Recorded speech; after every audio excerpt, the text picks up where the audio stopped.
Hello, ನನ್ನ ಎಲ್ಲ ಆತ್ಮೀಯ ಸ್ಪರ್ಧಾ ಮಿತ್ರರಿಗೂ ಎಐ ಸ್ಪರ್ಧಾ ಶಾಲಾ ಯೂಟ್ಯೂಬ್ ಚಾನಲ್ಗೆ ಸ್ವಾಗತ. ಇಂದು ನಾವು FDA ಪ್ರಶ್ನೆ ಪತ್ರಿಕೆಯನ್ನ ಆಲ್ರೆಡಿ ಇವಾಗ ಏನು ಪಾರ್ಟ್ 1 ಏನು ಇದೆಯಲ್ಲ, ಈಗ ಆಲ್ರೆಡಿ ಅದನ್ನ ಎಐ ಸ್ಪರ್ಧಾ ಶಾಲಾ ಯೂಟ್ಯೂಬ್ ಚಾನಲ್ ಅಲ್ಲಿ ಅಪ್ಲೋಡ್ ಮಾಡಲಾಗಿದೆ. ಓಕೆ, ಅದರಲ್ಲಿ ಒಂದಿಷ್ಟು ಪ್ರಶ್ನೆಗಳನ್ನ 360 ಡಿಗ್ರಿ ಆಂಗಲ್ ನಲ್ಲಿ ನಾವು ಏನ್ ಮಾಡಿದೀವಿ, ಪೂರ್ತಿಯಾಗಿ ವಿಶ್ಲೇಷಣೆ ಮಾಡಿದ್ದೇವೆ. ಓಕೆ, ಇನ್ನು ಉಳಿದಂತಹ ಪ್ರಶ್ನೆಗಳನ್ನ ನಾವೀಗ ಡಿಸ್ಕಸ್ ಮಾಡೋಣ. Okay, let's start the class. ಬನ್ನಿ ಮುಂದಿನ ಪ್ರಶ್ನೆಯನ್ನು ನೋಡ್ಕೊಳ್ಳೋಣ ಮೇಲೆ. ಓಕೆ, ಇವಾಗಲೇ 25 ಪ್ರಶ್ನೆಗಳು ಆಗಿದಾವೆ. ಓಕೆ, ಈಗ 26ನೇ ಪ್ರಶ್ನೆಯನ್ನು ನೋಡ್ಕೊಳ್ಳೋಣ ಬನ್ನಿ ಇಲ್ಲಿ. ಈ ಕೆಳಗಿನ ಯಾವ ಎರಡು ಸಂಸ್ಥೆಗಳು ವಿಲೀನಗೊಂಡು 2019ರಲ್ಲಿ ನ್ಯಾಷನಲ್ ಸ್ಟ್ಯಾಟಿಸ್ಟಿಕಲ್ ಆಫೀಸ್ ಸ್ಥಾಪಿತವಾಯಿತು? Okay, NSO national statistical office. Okay, ಅವು ಇದು ಯಾವ ರೀತಿ ಸ್ಥಾಪನೆ ಆಗತ್ತಪ್ಪ ಅಂತಂತಂದ್ರೆ, ಎರಡು ಸಂಸ್ಥೆಗಳು ಬರ್ತಾವು. ಆ ಎರಡು ಸಂಸ್ಥೆಗಳು ಎರಡು ಮರ್ಜ್ ಆಗಿ ಇದು NSO ಸ್ಥಾಪನೆ ಆಗತ್ತಾ. ಓಕೆ, ಆ ಎರಡು ಸಂಸ್ಥೆಗಳು ಯಾವಂತ ಇಲ್ಲಿ ಪ್ರಶ್ನೆಯನ್ನ ಕೇಳಿದ್ದಾರೆ. ಓಕೆ, ನೋಡ್ಕೊರಿ ಇಲ್ಲಿ option national sample survey office ಮತ್ತು central statistics office. Okay, next Indian statistical association ಮತ್ತು national sample survey office. Option C ಇವ್ಯಾವುದು ಅಲ್ಲ. ಡಿ ನೋಡ್ಕೊರಿ ಇಲ್ಲಿ ಇಂಡಿಯನ್ ಸ್ಟ್ಯಾಟಿಸ್ಟಿಕಲ್ ಇನ್ಸ್ಟಿಟ್ಯೂಟ್ ಮತ್ತು ಸೆಂಟ್ರಲ್ ಸ್ಟ್ಯಾಟಿಸ್ಟಿಕ್ಸ್ ಆಫೀಸ್ ಅಂತ ಐತಿ. ಇದಕ್ಕೆ ಸರಿಯಾದ ಉತ್ತರ ಬಂದ್ಬಿಟ್ಟು ನ್ಯಾಷನಲ್ ಶಾಂಪಲ್ ಸರ್ವೆ ಆಫೀಸ್ ಮತ್ತು ಸೆಂಟ್ರಲ್ ಸ್ಟ್ಯಾಟಿಸ್ಟಿಕ್ಸ್ ಆಫೀಸ್ ಅಂತ ಬರುತ್ತೆ ನೋಡ್ರಿ ಇದು. ಓಕೆ, ಇದಕ್ಕೆ NSSO ಅಂತ ನಾವು ಆಲ್ಮೋಸ್ಟ್ ಆಲ್ ಈಗ ಇದಕ್ಕೆ ಹೆಂಗೆ NSO ಅಂತ ಕರಿತೀವಿ, ಅದೇ ರೀತಿ ಇದಕ್ಕೆ NSSO ಮತ್ತು CSO ಅಂತೇಳಿ ಶಾರ್ಟ್ ಕಟ್ ಆಗಿ ಕರಿತಿದ್ವಿ. ಆಲ್ರೆಡಿ ಇವನ್ನ ನಾವು ಎಕನಾಮಿಕ್ಸ್ ಚಾಪ್ಟರ್ ನಲ್ಲಿ ಸಾಕಷ್ಟು ಬಾರಿ ಓದ್ಕೊಂಡವರಾಗಿದ್ರೆ ನೋಡಿರ್ತೀರಿ. ಓಕೆ, ಯಾರು ಬಿಗ್ನರ್ ಇರ್ತಿರಲ್ಲ, ಇದ್ರ ಬಗ್ಗೆ ನಾವು ಒಂದಿಷ್ಟು ಇನ್ಫಾರ್ಮೇಶನ್ ಕೊಡ್ತೀರಿ, ನೋಡ್ಕೊಳ್ಳೋಣ ಬನ್ನಿ. ಓಕೆ ಓಕೆ, NSO ಅಂದ್ರೆ national statistical office. National statistical office ಇದು ಎಷ್ಟರಾಗ ಸ್ಥಾಪನೆ ಆಯ್ತಪ್ಪ ಅಂತಂದ್ರೆ ಇಲ್ಲಿ 2019 ಅಂತ ಕೊಟ್ಟಿದ್ದಾರೆ. ಇದು ಡೇಟ್ ಅಂತ ಡೇಟ್ ಒಂದು ನೋಡ್ಕೊಂಡ್ಬಿಡೋರಿ ಇಲ್ಲಿ. ಮೇ 23, 2019 ಮೇ 23ರಂದು ಇದು ಏನು ನ್ಯಾಷನಲ್ ಸ್ಟ್ಯಾಟಿಸ್ಟಿಕಲ್ ಆಫೀಸ್ ಐತಲ್ಲ, ಇದು ಸ್ಥಾಪಿತವಾಯಿತು. ಓಕೆ, ಇದು ಯಾವ ಸಚಿವಾಲಯದಲ್ಲಿ ಕಾರ್ಯನಿರ್ವಹಿಸುತ್ತದೆ ಅಂತಾನು ಪ್ರಶ್ನೆಗಳನ್ನ ರೀಸೆಂಟ್ ಆಗಿ ಕೇಳಿದ್ದಾರೆ. ಓಕೆ, ಇದು ಯಾವ ಸಚಿವಾಲಯದಡಿಯಪ್ಪ ಅಂತಂತಂದ್ರೆ ಕೇಂದ್ರ ಸಾಂಖ್ಯಿಕ ಮತ್ತು ಕಾರ್ಯಕ್ರಮ ಅನುಷ್ಠಾನ ಸಚಿವಾಲಯದಡಿಯಲ್ಲಿ ಇದು ಕಾರ್ಯನಿರ್ವಹಿಸ್ತದೆ. ಯಾವುದು? NSO. ಓಕೆ, ಯಾವುದು? ಕೇಂದ್ರ ಸಾಂಖ್ಯಿಕ ಮತ್ತು ಕಾರ್ಯಕ್ರಮ ಅನುಷ್ಠಾನ ಸಚಿವಾಲಯ ನೋಡ್ರಿ. ಕಾರ್ಯಕ್ರಮ ಅನುಷ್ಠಾನ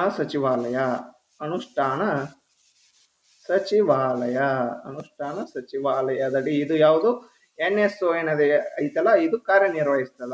ಓಕೆ, ಈ NSOದ ಕಾರ್ಯ ಏನೇನಪ್ಪ ಅಂತ ನೀವು ಕೇಳ್ಬಹುದು. ಓಕೆ, ಇದು ಯಾವ ರೀತಿಯ ಕಾರ್ಯಗಳನ್ನು ನಿರ್ವಹಿಸ್ತದೆ ಅಂದ್ರೆ ಬಡತನ ಮತ್ತು ನಿರುದ್ಯೋಗದ ಸಮೀಕ್ಷೆ ನೀಡ್ತದ. ಓಕೆ, ನಮ್ಮ ಈಗ ಭಾರತದಲ್ಲಿ ಎಷ್ಟು ಬಡತನ, ಎಷ್ಟು ಪರ್ಸೆಂಟ್ ಬಡತನ ಐತಿ, ಓಕೆ, ಎಷ್ಟು ಪರ್ಸೆಂಟ್ ನಿರುದ್ಯೋಗ ಐತಿ ಅಂತೇಳಿ ಹಿಂಗ ಸಮೀಕ್ಷೆಗಳು ಬರ್ತಾವ ನೋಡ್ರಿ. ಓಕೆ, ಇದು ಆಲ್ಮೋಸ್ಟ್ ಆಲ್ ಇಂಥ ಸಮೀಕ್ಷೆಗಳು ಯಾವ ಟೈಮ್ ಒಳಗಡೆ ಬರ್ತಾವ ಅಂದ್ರೆ ಇವಾಗ ಬಜೆಟ್ ಮಂಡನೆ ಆಗೋದಕ್ಕಿಂತ ಮುಂಚೆ ಆರ್ಥಿಕ ಸಮೀಕ್ಷೆ ಅಂತೇಳಿ ನಡೀತದ. ಓಕೆ, ಅದರಲ್ಲಿ ನಮ್ಮ ದೇಶದಲ್ಲಿ ಇಷ್ಟು ಬಡತನ ಐತಿ, ಇಷ್ಟು ನಿರುದ್ಯೋಗ ಐತಿ ಅಂತ ಹೇಳಿ ಅದರದ್ದು ಸಮೀಕ್ಷೆಗಳಲ್ಲಿ ವರದಿಯನ್ನ ನೀಡಿರ್ತಾರ. ಓಕೆ, ಅಂತ ಬಡತನ ಮತ್ತು ನಿರುದ್ಯೋಗವನ್ನ ಇದು NSO ಐತಲ್ಲ ಸಮೀಕ್ಷೆಯನ್ನ ಮಾಡಿ ಅದನ್ನ ನೀಡ್ತದ ನೋಡ್ರಿ. ಓಕೆ, ಮತ್ತಪ್ಪಸ್ಸು ಕೈಗಾರಿಕಾ ಉತ್ಪಾದನಾ ಸೂಚ್ಯಂಕ ಅಂತ ಬರುತ್ತೆ. ಓಕೆ, ಅದನ್ನ ಪ್ರಕಟಣೆ ಮಾಡುತ್ತಿದ್ದು NSO. ದೆನ್ ನೆಕ್ಸ್ಟ್ ಆರ್ಥಿಕ ಗಣತಿಯನ್ನ ಮಾಡ್ತದ. ನೆಕ್ಸ್ಟ್ ಗ್ರಾಹಕರ ಬೆಲೆ ಸೂಚ್ಯಂಕ ಪ್ರಕಟಿಸ್ತದ ನೋಡ್ರಿ ಇದು. ಓಕೆ, ಕನ್ಸ್ಯೂಮರ್ ಪ್ರೈಸ್ ಇಂಡೆಕ್ಸ್ ಅಂತ ಕರಿತೀವಿ ಅದನ್ನ. ಓಕೆ, ಅದು ಕೂಡ ಎಕನಾಮಿಕ್ಸ್ ಅಲ್ಲಿ ಸುದ್ದಿಯಲ್ಲಿ ಇರ್ತದ. ಅದನ್ನೆಲ್ಲ ಏನೋ ಇದರದೆಲ್ಲ ಏನು ವರದಿಯನ್ನ ನೀಡುವುದು ಯಾವ್ದಪ್ಪ ಅಂತಂದ್ರೆ NSO ನೋಡ್ರಿ. ಓಕೆ, ನೆಕ್ಸ್ಟ್ ಮುಂದಿನ ಪ್ರಶ್ನೆನ ನೋಡ್ಕೊಳ್ಳೋಣ ಬನ್ನಿ ಇಲ್ಲಿ. 2014ರಲ್ಲಿ ರದ್ದುಗೊಳಿಸಲ್ಪಟ್ಟ ಭಾರತದ ಯೋಜನಾ ಆಯೋಗದ ಕೊನೆಯ ಉಪಾಧ್ಯಕ್ಷರು ಯಾರು? ಓಕೆ, ಯೋಜನಾ ಆಯೋಗ ಅಂತಂತಂದ್ರೆ ಈಗ ಪ್ರಸ್ತುತ ಇದನ್ನ ಏನಂತ ಕರೀತಾರ ಅಂದ್ರೆ ನೀತಿ ಆಯೋಗ ಅಂತ ಕರೀತಾರ್ರಿ. 2014ರಲ್ಲಿ ಇದನ್ನ ರದ್ದುಗೊಳಿಸಲ್ಪಟ್ಟು ಇದಕ್ಕೆ ನೀತಿ ಆಯೋಗ ಅಂತ ಹೇಳಿ ರಚನೆ ಮಾಡ್ತಾರ ನೋಡ್ರಿ. ಓಕೆ, ಇದಕ್ಕೆ ಆಪ್ಷನ್ ನೋಡ್ಕೊರಿ ಇಲ್ಲಿ. C Rangarajan, Manmohan Singh, Montek Singh Ahluwalia, K C. Pant. Okay, ಇದಕ್ಕ ಸರಿಯಾದ ಉತ್ತರ ಯಾವ್ದಪ್ಪ ಅಂತಂದ್ರೆ ಮೌಂಟೆಕ್ ಸಿಂಗ್ ಅಹಲುವಾಲಿಯಾ ನೋಡ್ರಿ ಇದಕ್ಕೆ ಸರಿಯಾದ ಉತ್ತರ. ಓಕೆ, ಈ ಯೋಜನಾ ಆಯೋಗದ ಏನಪ್ಪಾ ಇವಾಗ ನೀತಿ ಆಯೋಗ ಅಂತ ಐತೆ ಅಂತ ಹೇಳಿದ್ನಲ್ಲ. ಓಕೆ, ಅದರದ್ದು ಅಧ್ಯಕ್ಷರು ಯಾರು ಇರ್ತಾರ ಮತ್ತು ಉಪಾಧ್ಯಕ್ಷರಂಗ ಅದರದೆಲ್ಲ ಒಂದ್ ಸ್ವಲ್ಪ ಹಿನ್ನೆಲೆಯನ್ನ ನೋಡ್ಕೊಂಡ್ ಬರೋಬ್ರಿ. ಫಸ್ಟ್ ಯೋಜನಾ ಆಯೋಗದಿಂದ ಸ್ಟಾರ್ಟ್ ಮಾಡೋಣ. ಓಕೆ, ಯೋಜನಾ ಆಯೋಗ ರಾಷ್ಟ್ರೀಯ ಯೋಜನಾ ಆಯೋಗ ಅಂತೇಳಿ ಇದರದ್ದು ನೇಮ್ ಇತ್ತು. ಓಕೆ, ಇದನ್ನ ಎಷ್ಟರಲ್ಲಿ ಸ್ಥಾಪನೆ ಮಾಡ್ತಾರಪ್ಪ ಅಂತಂದ್ರೆ 1950 ಮಾರ್ಚ್ 15ರಂದು ಇದನ್ನ ಸ್ಥಾಪಿಸಿರ್ತಾರೆ ನೋಡ್ರಿ ಯೋಜನಾ ಆಯೋಗವನ್ನ. ಓಕೆ, ಅವಾಗ ಇದನ್ನ ಸ್ಥಾಪನೆ ಮಾಡಲಾಗಿರ್ತದೆ. ಈ ರಾಷ್ಟ್ರೀಯ ಯೋಜನಾ ಆಯೋಗದ ಪದನಿಮಿತ್ತ ಅಧ್ಯಕ್ಷರು ಯಾರಾಗಿರ್ತಾರ ಅಂದ್ರೆ ಈಗ ಉಪಾಧ್ಯಕ್ಷರ ಅಂತೇಳಿ ಅವಾಗವಾಗ ನೇಮಕ ಮಾಡ್ತಾರೆ. ಆಕ್ಚುಲಿ ಇದ್ರದ್ದು ಏನ್ರಿ ಅಧ್ಯಕ್ಷರು ಯಾವಾಗಲೂ ಕೂಡ ಈಗ ನೀತಿ ಆಯೋಗದ್ದು ಕೂಡ ಓಕೆ ಅಧ್ಯಕ್ಷರು ಯಾರಾಗಿರ್ತಾರಪ್ಪ ಅಂತಂದ್ರೆ ನಮ್ಮ ಪ್ರಧಾನ ಮಂತ್ರಿಗಳು ಇರ್ತಾರೆ ನೋಡ್ರಿ, ಭಾರತದ ಪ್ರಧಾನ ಮಂತ್ರಿಗಳು PM. ಓಕೆ, ಅವರು ಇದರದ್ದು ಅಧ್ಯಕ್ಷರಾಗಿರ್ತಾರ. ಓಕೆ, ಹಂಗಾದ್ರೆ ಫಸ್ಟ್ ಇದು ಏನು 1950 ಮಾರ್ಚ್ 15ರಂದು ಇದು ರಾಷ್ಟ್ರೀಯ ಯೋಜನಾ ಆಯೋಗ ಏನು ರಚನೆ ಆಗಿತ್ತಲ್ಲ, ಅವಾಗ ಫಸ್ಟ್ ಅಧ್ಯಕ್ಷರು ಯಾರಿದ್ರಪ್ಪ ಅಂತಂತಂದ್ರೆ ನಿಮಗೆ ಓಕೆ ಫಸ್ಟ್ ಮೊಟ್ಟ ಮೊದಲ ಪ್ರಧಾನಮಂತ್ರಿ ಯಾರಂತ ಗೊತ್ತಿತ್ತಪ್ಪ ಅಂತಂದ್ರೆ ಇದಕ್ಕೆ ನೀವು ಈಸಿಯಾಗಿ ಆನ್ಸರ್ ಮಾಡಬಹುದು. ಓಕೆ, ಫಸ್ಟ್ ಇದ್ದವ್ರು ಯಾರು? ಜವಾಹರ್ಲಾಲ್ ನೆಹರು ಅವರು. ಓಕೆ, ಇವರು ಭಾರತದ ಮೊಟ್ಟ ಮೊದಲ ಪ್ರಧಾನಮಂತ್ರಿ ಹಾಗೂ ರಾಷ್ಟ್ರೀಯ ಯೋಜನಾ ಆಯೋಗದ ಪ್ರಥಮ ಅಧ್ಯಕ್ಷರಾಗಿದ್ದರು. ಓಕೆ, ಯಾರು? ಜವಾಹರ್ಲಾಲ್ ನೆಹರು ಅವರು. ಓಕೆ, ನೆಕ್ಸ್ಟ್ ಫಸ್ಟ್ ಆಯ್ತ್ರಿ. ಓಕೆ, ಅದೇ ರೀತಿ ಫಸ್ಟ್ ಉಪಾಧ್ಯಕ್ಷ ಯಾರು? ಇಲ್ಲೇನು ಲಾಸ್ಟ್ ಕೇಳ್ಯಾರ್ರಿ. ಓಕೆ, ನಾವು ಫಸ್ಟ್ ತಿಳ್ಕೊಂಡ್ ಬಿಡಂಬರ್ರಿ. ಫಸ್ಟ್ ಯಾರಿದ್ರಪ್ಪ ಅಂತಂದ್ರೆ ಫಸ್ಟ್ ಉಪಾಧ್ಯಕ್ಷರು ಯಾರಿದ್ರಂದ್ರೆ ಗುಲ್ಜರಿ ಲಾಲ್ ನಂದಾ ಅಂತವ್ರು ಇದ್ರು ನೋಡ್ರಿ. ಓಕೆ, ಗುಲ್ಜರಿ ಲಾಲ್ ನಂದಾ ಇವ್ರು ಐತಲ್ಲ ಪ್ರಥಮ ಉಪಾಧ್ಯಕ್ಷರಾಗಿದ್ರು ಎದರದು? ಭಾರತದ ಯೋಜನಾ ಆಯೋಗದ್ದು. ಓಕೆ, ನೆಕ್ಸ್ಟ್ ಇವಾಗ ಈ ಭಾರತದ ಯೋಜನಾ ಆಯೋಗದ್ದು ಏನ್ರಿ ಕೊನೆಯ ಉಪಾಧ್ಯಕ್ಷರು ಯಾರು? ಮೌಂಟೆಕ್ ಸಿಂಗ್ ಅಹಲುವಾಲಿಯಾ. ಆದ್ರೆ ಕೊನೆಯ ಅಧ್ಯಕ್ಷ ಯಾರಾಗಿದ್ದರು? ಓಕೆ, ಕೊನೆಯ ಲಾಸ್ಟ್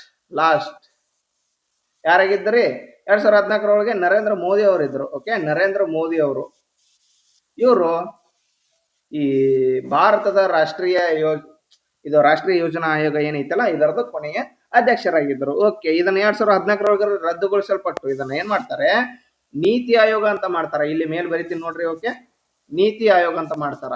ಓಕೆ, ಈ ನೀತಿ ಆಯೋಗ ಅಂತ ಇದನ್ನ ಯೋಜನಾ ಆಯೋಗವನ್ನ ನೀತಿ ಆಯೋಗ ಅಂತ ಮಾಡ್ತಾರ. ಓಕೆ, ಸಾಕಷ್ಟು ಬಾರಿ ನೀತಿ ಆಯೋಗವನ್ನ ಲಾಂಗ್ ಫಾರ್ಮ್ ಏನಂತೇಳಿ ಪ್ರಶ್ನೆಯನ್ನ ಕೇಳಿದಾರ. ಓಕೆ, ಅದರದ್ದು ಲಾಂಗ್ ಫಾರ್ಮ್ ಅನ್ನ ನೋಡ್ಕೊರಿ, ಇಲ್ಲಿ ಬಹಳ ಇಂಪಾರ್ಟೆಂಟ್, ಫುಲ್ ನೋಡ್ಕೋಬೇಕಾಗತ್ತ. ನ್ಯಾಷನಲ್ ಇನ್ಸ್ಟಿಟ್ಯೂಷನ್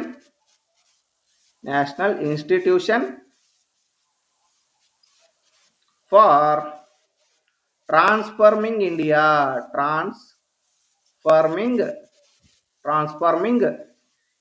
ನೋಡ್ರಿ. ನೀತಿ ಆಯೋಗದ long form, full form. Okay, national institution for transforming India. ಇದನ್ನ ಸಾಕಷ್ಟು ಬಾರಿ ಪ್ರಶ್ನೆ ಕೇಳಿದಾರ, ಬಹಳ ಇಂಪಾರ್ಟೆಂಟ್. ಓಕೆ, ಈ ನೀತಿ ಆಯೋಗವನ್ನ ಎಷ್ಟರಲ್ಲಿ ಸ್ಥಾಪಿಸಲಾಗ್ತದೆ ಅಂದ್ರೆ ಈ 2014ರೊಳಗೆ ಏನ್ ರದ್ದುಪಡಿಸ್ತಾರಲ್ಲ ಎಂಡಿಗೆ ಇದನ್ನ ಸ್ಥಾಪಿಸಿದ್ದು ಅವಾಗ ನೋಡ್ರಿ.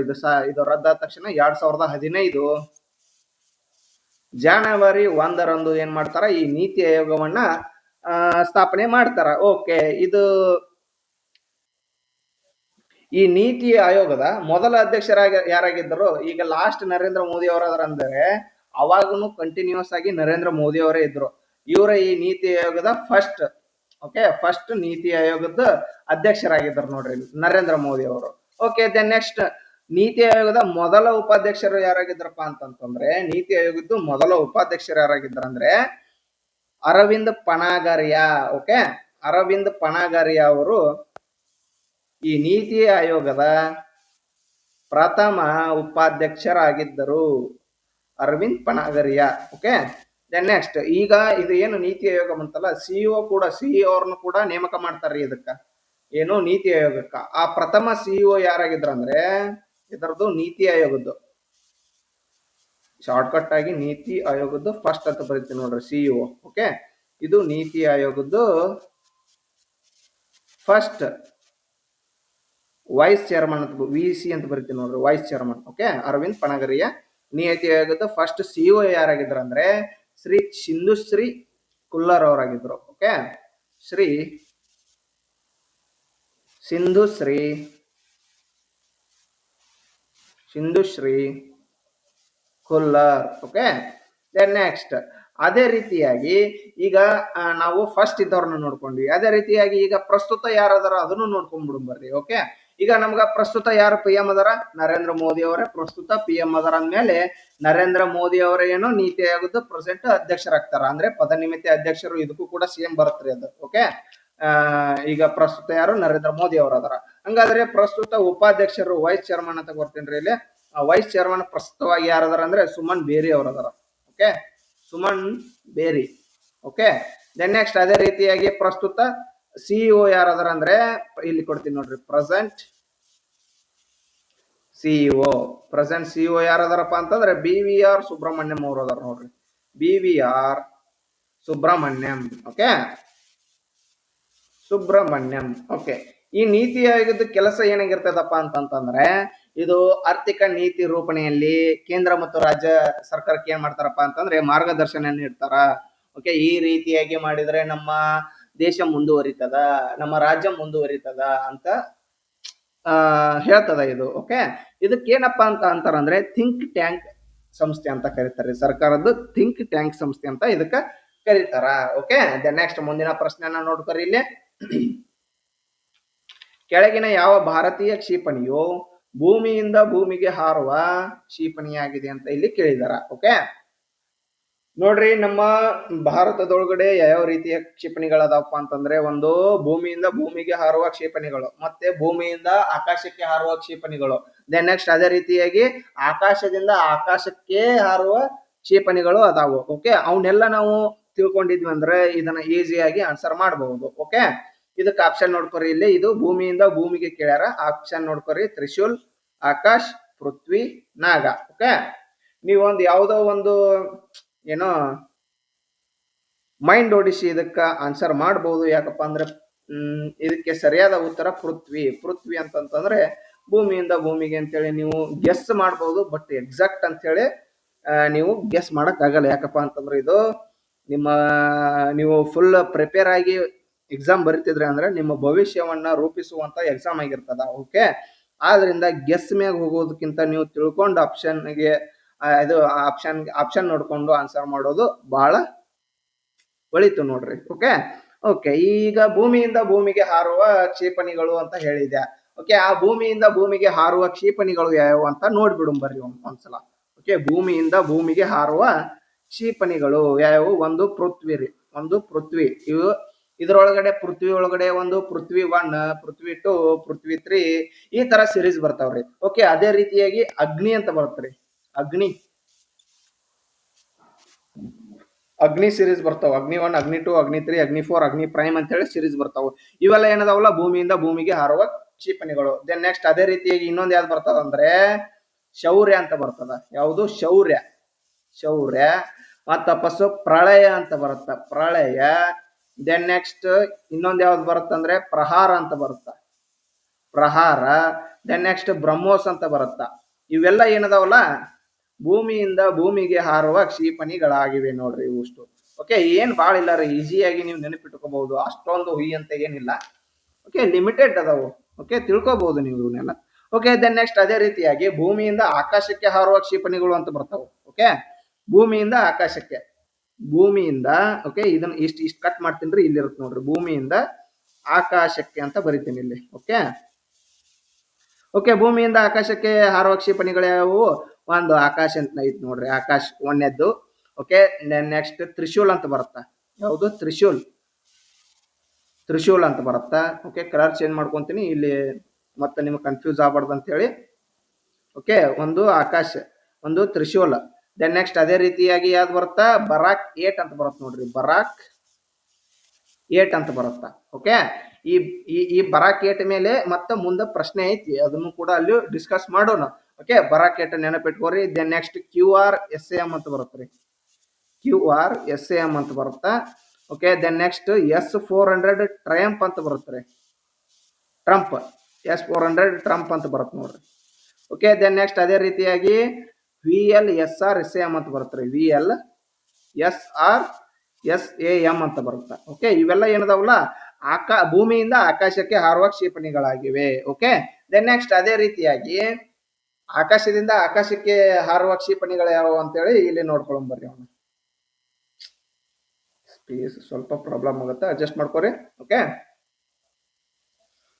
ಏನೋ ಏರ್ ಟು ಏರ್, ಆಕಾಶದಿಂದ ಆಕಾಶಕ್ಕೆ ಅಂದಂಗೆ air to air, air to air. Okay, ಅವು ಯಾವಪ್ಪ ಅಂತಂದ್ರೆ ಅಸ್ತ್ರ MK ಸಿರೀಸ್ ಅಂತ ಬರ್ತಾವ್ರಿ. ಈಗ ಹೆಂಗ ಅಸ್ತ್ರ, ಈಗ ನಾನು ಆಲ್ರೆಡಿ ಪೃಥ್ವಿ 1 ಪೃಥ್ವಿ 2 ಅಂತ ಹೆಂಗ್ ಹೇಳಿದಲ್ಲ, ಅದೇ ರೀತಿಯಾಗಿ ಅಸ್ತ್ರ MK ಅಂತ, ಅಸ್ತ್ರ MK1 MK2 ಈ ರೀತಿಯಾಗಿ ಸಿರೀಸ್ ಬರ್ತಾವ. ದೆನ್ ನೆಕ್ಸ್ಟ್ R73 ಅಂತ ಬರುತ್ತಾ, ಯಾವುದು R73. ದೆನ್ ನೆಕ್ಸ್ಟ್ R74 ಅಂತ ಬರುತ್ತಾ. ಅದೇ ರೀತಿಯಾಗಿ ಮೈಕಾ ಅಂತ ಬರುತ್ತಾ. ದೆನ್ ನೆಕ್ಸ್ಟ್ ಅದೇ ರೀತಿಯಾಗಿ ಇನ್ನೊಂದು ಯಾವ್ದು ಬರುತ್ತಾ, ಪೈಥಾನ್ 5 ಅಂತ ಬರುತ್ತೆ ನೋಡ್ರಿ, ಪೈಥಾನ್ 5. ಇವೆಲ್ಲ ಏನದಾವಲ್ಲ ಆಕಾಶದಿಂದ ಆಕಾಶಕ್ಕೆ ಹಾರುವ ಕ್ಷಿಪಣಿಗಳು. ಓಕೆ, ಈ ರೀತಿಯಾಗಿ ನೀವು ಇವನ್ನೆಲ್ಲ ನೆನಪಿಟ್ಕೊಂಡ್ರೆ ಅಂದ್ರೆ ಇಲ್ಲಿ ಈಸಿಯಾಗಿ ಎಲಿಮಿನೇಟ್ ಮಾಡ್ಕೊಂಡ್ಬಿಡ್ಬಹುದು ನೀವು. ತ್ರಿಶೂಲ್ ಐತೆ, ಇದು ಆಕಾಶದಿಂದ ಆಕಾಶಕ್ಕೆ, ಇದೇನು ಭೂಮಿಯಿಂದ ಆಕಾಶಕ್ಕೆ. ಓಕೆ, ಆಕಾಶ ಐತೆ, ಇದು ಭೂಮಿಯಿಂದ ಆಕಾಶಕ್ಕೆ. ಇದು ನಾಗ ಅಂತ ಏನ್ ಬರುತ್ತಲ್ಲ, ಇವು ಏನ್ ಬರ್ತಾವ ಅಂದ್ರೆ ಇವು ಟ್ಯಾಂಕರ್ ಧ್ವಂಸಕಗಳು ಈ ರೀತಿಯಾಗಿ ಬರ್ತಾವು. ಅವನ್ನ ಮುಂದೆ ಪ್ರಶ್ನೆ ಬಂದಾಗ ನೋಡ್ಕೊಳ್ಳೋಣ್ರಿ. ಅವನು ಅಷ್ಟು ಎಲ್ಲ ತರಹದ ಕ್ಷಿಪಣಿಗಳನ್ನ ನೋಡ್ಕೊಳ್ಳೋಣ. ಓಕೆ, ನೆಕ್ಸ್ಟ್ ಮುಂದಿನ ಪ್ರಶ್ನೆನ ನೋಡ್ಕೊರಿ ಇಲ್ಲಿ. ಓಕೆ, ಆಂತರಿಕ ಭದ್ರತಾ ಅಕಾಡೆಮಿ ಡ್ಯಾಶ್ ನಲ್ಲಿದೆ ಅಂತ ಕೇಳಿದ್ದಾರೆ. ಓಕೆ, ಆಂತರಿಕ ಭದ್ರತಾ ಅಕಾಡೆಮಿ ಅಂತಂತಂದ್ರೆ ಇದು ಆಕ್ಚುಲಿ CRPF ದವ್ರು ಏನಿದಾರಲ್ರಿ ಅವರಿಗೆ ತರಬೇತಿ ನೀಡುವ ಕೇಂದ್ರ ಆಗಿದೆ ಇದು. ಓಕೆ, ಅದು ಎಲ್ಲೈತೆ ಅಂತ ಕೇಳಿದರೆ ಆಪ್ಷನ್ ನೋಡ್ಕೊರಿ, ಮೌಂಟ್ ಅಬು, ಹೈದರಾಬಾದ್, ಪುಣೆ, ನಾಸಿಕ್.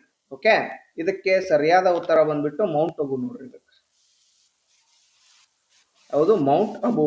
ಓಕೆ, ಓಕೆ, ಅದೇ ರೀತಿಯಾಗಿ ಇನ್ನೂ ಒಂದಿಷ್ಟು ಏನು ಅಕಾಡೆಮಿಗಳು ಬರ್ತಾವೆ IAS ದವರಿಗೆ, IPS ದವರಿಗೆ, ಮತ್ತ ಆರ್ಮಿದವರಿಗೆ, ನೇವಿ ಅವರಿಗೆ, CISF ದವರಿಗೆ, ಇವನ್ನೆಲ್ಲ ನೋಡ್ಕೊಳಮಲ್ಲ. ಓಕೆ, ಇದು ಹೈದರಾಬಾದ್ ಒಳಗೆ ಏನೈತ್ರಿ, IPS ದವರಿಗೆ ಟ್ರೈನಿಂಗ್ ಕೊಡೋ ಸೆಂಟರ್ ಐತಿ. IPS ಅಧಿಕಾರಿಗಳು ಏನಾಗ್ತಾರಲ್ಲ ಅವರಿಗೆ. ಅದೇ ರೀತಿಯಾಗಿ ಹೈದರಾಬಾದ್ ಒಳಗಡೆ CISF ದವ್ರಿಗೂ ಕೂಡ ಟ್ರೈನಿಂಗ್ ಕೊಡೋ ಸೆಂಟರ್ ಐತಿ ನೋಡ್ರಿ. CISF ಮತ್ತು IPS ದವ್ರಿಗೆ ಹೈದರಾಬಾದ್ ಒಳಗಡೆ ಟ್ರೈನಿಂಗ್ ಕೊಡ್ತಾರ. ಓಕೆ, ಅಕಾಡೆಮಿ ಇದೆ ಅದರದ್ದು. ಓಕೆ, ದೆನ್ ನೆಕ್ಸ್ಟ್ ಅದೇ ರೀತಿಯಾಗಿ IMA ಅಂದ್ರೆ ಇಂಡಿಯನ್ ಮಿಲಿಟರಿ ಅಕಾಡೆಮಿ ಅಂತ ಬರುತ್ತೆ. ಓಕೆ, ಅದು ಆರ್ಮಿ ಅವರಿಗೆ, ಆರ್ಮಿ ಆಫೀಸರ್ಸ್ ಗಳಿಗೆ ಟ್ರೈನಿಂಗ್ ಕೊಡುವಂತ ಸೆಂಟರ್. ಅದು ಎಲ್ಲಿ ಬರುತ್ತೆ ಅಂದ್ರೆ ಡೆಹ್ರಾಡೂನ್ ಒಳಗಡೆ ಬರುತ್ತೆ ನೋಡ್ರಿ, IMA. ಓಕೆ, IMA ಏನ್ ಹೇಳಿದೆ, ಡೆಹ್ರಾಡೂನ್ ನೋಡ್ರಿ, ಡೆಹ್ರಾಡೂನ್. ಓಕೆ, ಡೆಹ್ರಾಡೂನ್ ಎಲ್ಲಿ ಬರುತ್ತಪ್ಪ ಅಂತಂದ್ರೆ ಉತ್ತರಾಖಂಡ್ ಒಳಗ್ರಿ, ಡೆಹ್ರಾಡೂನ್ ಒಳಗಡೆ ಕಂಡು ಬರ್ತದ ಮಿಲಿಟರಿ ಅವರಿಗೆ. ಅದೇ ರೀತಿ ನೇವಿ ಆಫೀಸರ್ಗಳಿಗೆ ಎಲ್ಲಿ ಟ್ರೈನಿಂಗ್ ಕೊಡ್ತಾರಪ್ಪ ಅಂತಂದ್ರೆ ಈಜಿಮಾಲಾ ಅಂತ ಬರುತ್ತಾರೆ, ಎಲ್ಲಿ ಕೇರಳದೊಳಗಡೆ ಬರುತ್ತೆ ಈಜಿಮಾಲಾ. ಯಾರಿಗೆ, ನೇವಿ ಆಫೀಸರ್ಗಳಿಗೆ, ನೇವಿ ಈಜಿಮಾಲಾ, ಈಜಿಮಾಲಾ, ಈಜಿಮಾಲಾ. ಓಕೆ, ಇಲ್ಲಿ ಕೇರಳದೊಳಗಡೆ ಕಂಡು ಬರ್ತಾರೆ, ಇದು ಕೇರಳ. ಓಕೆ, ದೆನ್ ನೆಕ್ಸ್ಟ್ ಅದೇ ರೀತಿಯಾಗಿ ಏರ್ಫೋರ್ಸ್ ದವರಿಗೆ ಅದನ್ನ ಇಂಡಿಯನ್ ಏರ್ಫೋರ್ಸ್ IAF ಅಂತಾರೆ ಅವರಿಗೆ. ಓಕೆ, IAF ಆಫೀಸರ್ಸ್ ಅಂತಾರ. ಅದರದ್ದು ಅಕಾಡೆಮಿ ಕಂಡು ಬರೋದೆಲ್ಲ ಅಂದ್ರೆ ದಿಂಡಿಗಲ್ ಒಳಗಡೆ ಕಂಡು ಬರ್ತದ, ದಿಂಡಿಗಲ್. ಓಕೆ, ಇವೆಲ್ಲ ಅಕಾಡೆಮಿಯನ್ನ ನೆನಪಿಟ್ಕೋಬೇಕಾಗತ್ತೆ. ಅದೇ ರೀತಿಯಾಗಿ ಇನ್ನೊಂದು ಯಾವ್ದಪ್ಪ ಅಂತಂತಂದ್ರೆ IAS ಆಫೀಸರ್ಗೆ ಟ್ರೈನಿಂಗ್ ಕೊಡೋದು ಎಲ್ಲಿ ಬರ್ತಪ್ಪ ಅಂತಂದ್ರೆ ಮುಸ್ಸೂರಿ, ಉತ್ತರಾಖಂಡದ ಮುಸ್ಸೂರಿ ಒಳಗಡೆ ಅವರಿಗೆ ಟ್ರೈನಿಂಗ್ ಕೊಡ್ತಾರೆ ನೋಡ್ರಿ. ಓಕೆ, ದೆನ್ ನೆಕ್ಸ್ಟ್ ಮುಂದಿನ ಪ್ರಶ್ನೆನ ನೋಡ್ಕೊರಿ ಇಲ್ಲಿ. ಕೆಳಗಿನವುಗಳಲ್ಲಿ ಯಾವುದು INS ಅಸ್ತ್ರಧಾರಿಣಿಯ ಅತ್ಯುತ್ತಮ ವಿವರಣೆಯಾಗಿದೆ ಅಂತ ಕೊಟ್ಟಿದ್ದಾರೆ.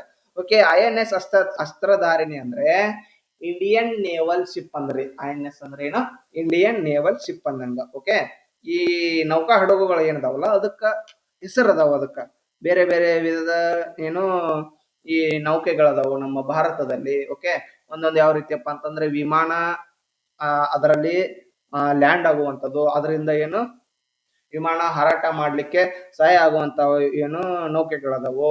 ದೆನ್ ನೆಕ್ಸ್ಟ್ ಅದೇ ರೀತಿ ಧ್ವಂಸಕ ನೌಕೆಗಳದಾವು, ಸಬ್ ಮರೀನ್ಸ್ ನೌಕೆಗಳದಾವು, ಫ್ರಿಗೇಟ್ಸ್ ಅಂತ ಬರ್ತಾವು, ಪರಮಾಣು ಚಾಲಿತ ಶಕ್ತಿ ನೌಕೆಗಳದಾವು. ಈ ರೀತಿಯಾಗಿ ನೌಕೆಗಳು ಬರ್ತಾವು. ಅದ್ರೊಳಗಡೆ INS ಅಸ್ತ್ರಧಾರಿಣಿ ಐತಲ್ಲ, ಯಾವ ರೀತಿಯ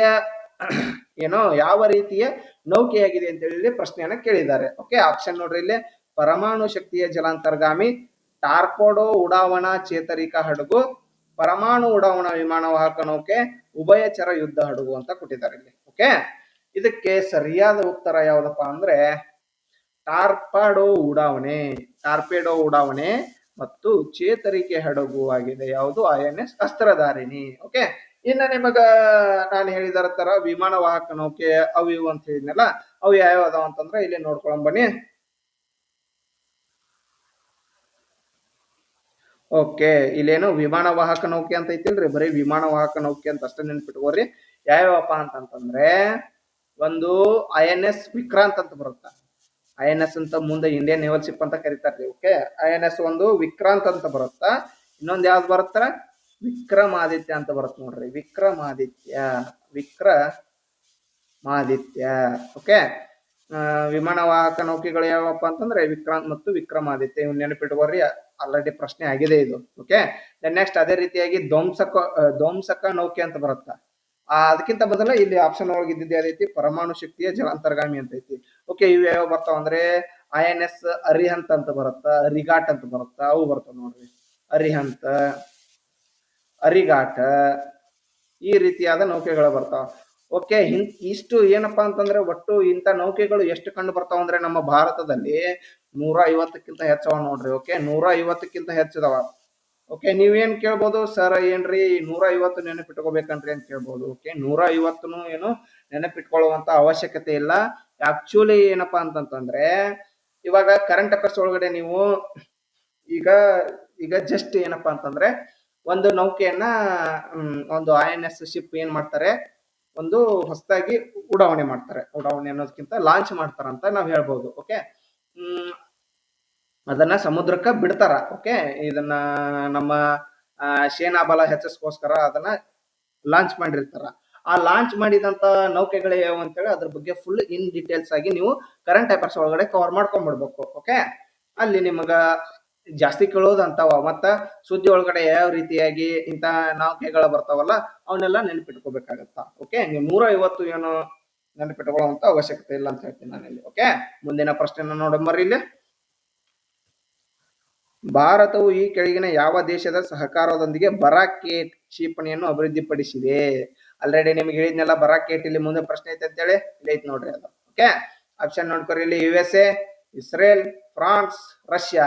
ಓಕೆ, ಇದಕ್ಕೆ ಸರಿಯಾದ ಉತ್ತರ ಯಾವ್ದಪ್ಪ ಅಂತಂದ್ರೆ ಇಸ್ರೇಲ್ ನೋಡ್ರಿ. ಇದಕ್ಕೆ ಯಾವುದು? ಬರಾಕೇಟ್ ಕ್ಷಿಪಣಿಯನ್ನ ಭಾರತವು ಇಸ್ರೇಲ್ನ ಸಹಕಾರದೊಂದಿಗೆ ಅಭಿವೃದ್ಧಿಪಡಿಸಿದೆ ನೋಡ್ರಿ. ಓಕೆ, ಈ ರೀತಿಯಾಗಿ ಇವೇನು ಕ್ಷಿಪಣಿಗಳು ಬರ್ತಾವಲ್ಲ ಇದ್ರೊಳಗಡೆ ಒಂದಿಷ್ಟು ಬೇರೆ ಬೇರೆ ದೇಶದಿಂದ ಏನೋ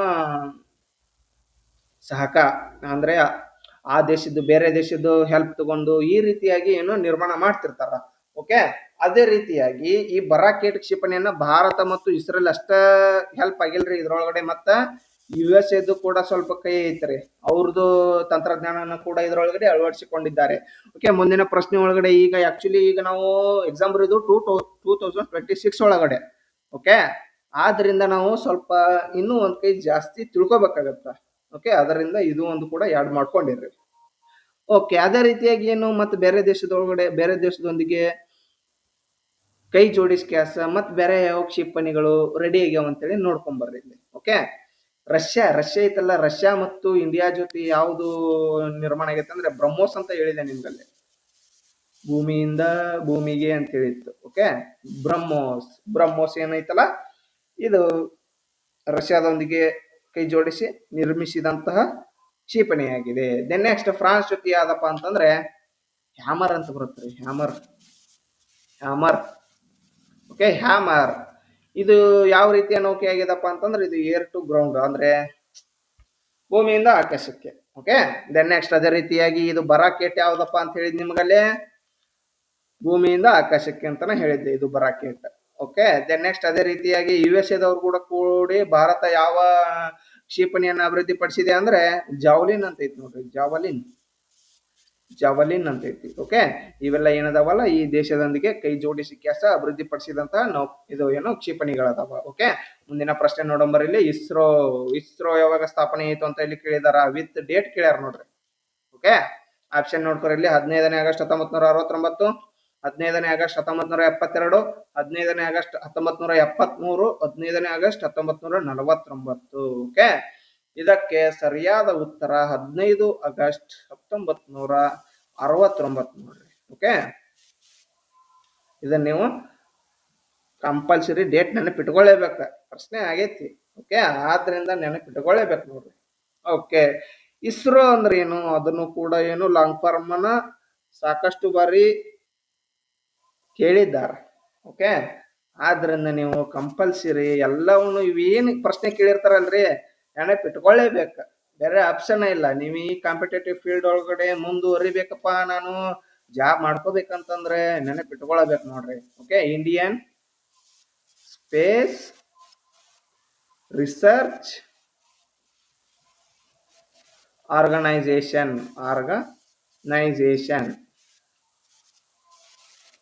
ಇದೇನು ಇಸ್ರೋದ್ ಲಾಂಗ್ ಫಾರ್ಮ್ ನೋಡ್ರಿ ಇದು. ಓಕೆ, ನೆನಪಿಟ್ಕೋಬೇಕ್ರಿ ಇದನ್ನ ಕಂಪಲ್ಸರಿಯಾಗಿ. ಓಕೆ, ಈ ಇಸ್ರೋದು ಹೆಡ್ ಕ್ವಾರ್ಟರ್ ಎಲ್ಲಿ ಐತಪ್ಪ? ಓಕೆ, ಹೆಡ್ ಕ್ವಾರ್ಟರ್ ಎಲ್ಲಿ ಐತಪ್ಪ ಅಂತಂದ್ರೆ ಬೆಂಗಳೂರು ಒಳಗಡೆ ಐತಿ ನೋಡ್ರಿ. ನಮ್ಮ ಬೆಂಗಳೂರು ಎಲ್ಲಿ ಹೆಡ್ ಕ್ವಾರ್ಟರ್ ಅಂತ ಇಲ್ಲಿ ಬರೀತೀನಿ ನೋಡ್ರಿ. ಹೆಡ್ ಕ್ವಾರ್ಟರ್ ಬೆಂಗಳೂರು ಒಳಗಡೆ ಐತಿ, ಬೆಂಗಳೂರು. ಓಕೆ, ದ ನೆಕ್ಸ್ಟ್ ಇದು ಐತಲ್ಲ, ಇದು ಏನ್ ಇಸ್ರೋ ಐತಲ್ಲ, ಕೇಂದ್ರ ಬಾಹ್ಯಾಕಾಶ ಇಲಾಖೆ ಅಡಿ ಏನು ಕಾರ್ಯನಿರ್ವಹಿಸುತ್ತಿದ್ದು. ಓಕೆ, ಇದರದ್ದು ಸಂಸ್ಥಾಪಕ ಅಧ್ಯಕ್ಷರಾಗಿ ಯಾರು ಕಾರ್ಯನಿರ್ವಹಿಸಿದ್ರಪ್ಪ ಅಂತಂದ್ರೆ ವಿಕ್ರಮ್ ಸಾರಾಭಾಯಿ. ಅಂದ್ರೆ ಈ ಇಸ್ರೋದು ಫಸ್ಟ್ ಅಧ್ಯಕ್ಷರು ಯಾರಂತ ನೀವು ಕೇಳಿದ್ರೆ ಆನ್ಸರ್ ಏನ ಮಾಡ್ಬೇಕಪ್ಪ ಅಂತಂದ್ರೆ ಫಸ್ಟ್ ಅಧ್ಯಕ್ಷ ಅಂದ್ರೆ ಸಂಸ್ಥಾಪಕ ಅಧ್ಯಕ್ಷ ಯಾರಪ್ಪ ಅಂದ್ರೆ ವಿಕ್ರಮ್ ಸಾರಾಭಾಯಿ ಅವರು ಈ ಇಸ್ರೋದ ಮೊಟ್ಟ ಮೊದಲ ಅಧ್ಯಕ್ಷರಾಗಿದ್ದಾರೆ. ಓಕೆ, ಹಂಗಾದ್ರೆ ಪ್ರಸ್ತುತ ಅಧ್ಯಕ್ಷರು ಯಾರದಾರಪ್ಪ ಅಂತೇಳಿ ಕರೆಂಟ್ ಅಫೇರ್ಸ್ ಒಳಗಡೆ ನಿಮಗೆ ಕ್ವಶನ್ ಆಗ್ಬಹುದು. ಓಕೆ, ಆ ಪ್ರಸ್ತುತ ಅಧ್ಯಕ್ಷರನ್ನು ಕೂಡ ನೀವು ನೆನಪಿಟ್ಕೊಳ್ಳೇಬೇಕಾಗ್ತದ. ಓಕೆ, ಈಗ ಪ್ರಸ್ತುತ ಈ ಇಸ್ರೋದ ಅಧ್ಯಕ್ಷರು ಯಾರಾಗಿದ್ದಾರಪ್ಪ ಅಂತಂದ್ರೆ ಇಲ್ಲಿ ಕಲರ್ ಬೇರೆ ತಗೊಂತೀನಿ ತಡ್ರಿ. ಓಕೆ, ಪ್ರೆಸೆಂಟ್ ಇಸ್ರೋದ ಅಧ್ಯಕ್ಷರು ಯಾರದಾರಪ್ಪ ಅಂತಂದ್ರೆ ವಿ ನಾರಾಯಣ್ ಅವರು ಅದಾರ ನೋಡ್ರಿ. V Narayana. Okay, V Narayan ಅವರು ಏನು ಇಸ್ರೋದ ಪ್ರಸ್ತುತ ಅಧ್ಯಕ್ಷರಾಗಿದ್ದಾರೆ. ಓಕೆ, ಹಂಗಾದ್ರೆ ಈಗ ಇಸ್ರೋ ಏನೇನ್ ಮಾಡ್ತದಪ್ಪ ಅಂತಂದ್ರೆ ಈಗ ನೀವು ಆಲ್ರೆಡಿ ಸುದ್ದಿ ಒಳಗಡೆ ಸಾಕಷ್ಟು ಬರೀ ಐತಿ. ಓಕೆ, ಚಂದ್ರಯಾನ 1, ಚಂದ್ರಯಾನ 2, ಚಂದ್ರಯಾನ 3. ಓಕೆ, ಈ ತರ ಏನು ಉಪಗ್ರಹಗಳನ್ನ ಲಾಂಚ್ ಮಾಡ್ತದ ಇದು ಇಸ್ರೋ. ಓಕೆ, ಆ ಎಲ್ಲ ಉಪಗ್ರಹಗಳನ್ನ ಎಲ್ಲಿಂದ ಲಾಂಚ್ ಮಾಡ್ತದ ಅಂದ್ರೆ ಉಡಾವಣಾ ಕೇಂದ್ರಗಳು ಎಲ್ಲೆಲ್ಲಿದಾವಪ್ಪ ಅಂತಂತಂದ್ರೆ ನೋಡ್ಕೊರಿ ಇಲ್ಲಿ. ಒಟ್ಟು ಪ್ರಸ್ತುತವಾಗಿ 2 ಅದಾವ. ಈಗ ನೂತನವಾಗಿ ಒಂದು ನಿರ್ಮಾಣ ಆಗಕತ್ತದ, ಆಲ್ಮೋಸ್ಟ್ ನಿರ್ಮಾಣ ಆಗ್ಯದ ಅಂತ ಸುದ್ದಿ ಒಳಗಡೆ ಐತಿ. ಓಕೆ, ಇದು ಉಡಾವಣಾ ಕೇಂದ್ರಗಳು ಯಾವಪ್ಪ ಅಂತಂದ್ರೆ ಇಲ್ಲಿ ಬರಿತೀನಿ, ಆಮೇಲೆ ಇರೇಸ್ ಮಾಡ್ಕೊಂತೀನಿ ನೋಡ್ರಿ. ಒಂದು ವಿಕ್ರಮ್ ಸಾರಾಭಾಯಿ, ಇವ್ರೇನು ಸಂಸ್ಥಾಪಕ ಅಧ್ಯಕ್ಷರಲ್ಲ ಅವ್ರ ಹೆಸರ ಮೇಲೆ ಐತಿ. ಏನು ವಿಕ್ರಮ್ ಸಾರಾಭಾಯಿ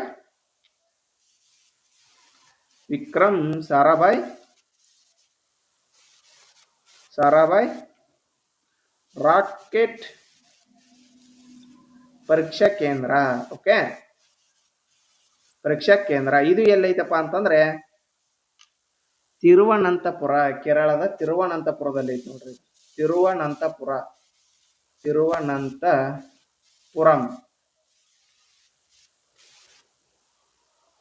ತಿರುವನಂತಪುರಂ ಎಲ್ಲೈತಿ? ಕೇರಳದೊಳಗಡೆ ಏನು ವಿಕ್ರಮ್ ಸಾರಾಭಾಯಿ ರಾಕೆಟ್ ಪರೀಕ್ಷಾ ಕೇಂದ್ರ ಐತಿ. ನೆಕ್ಸ್ಟ್ ಅದೇ ರೀತಿಯಾಗಿ ಇನ್ನೊಂದು ಯಾವ್ದಪ್ಪ ಅಂತಂದ್ರೆ ಸತೀಶ್ ಧವನ್ ಉಪಗ್ರಹ ಉಡಾವಣಾ ಕೇಂದ್ರ ಅಂತ ಐತಿ ನೋಡ್ರಿ.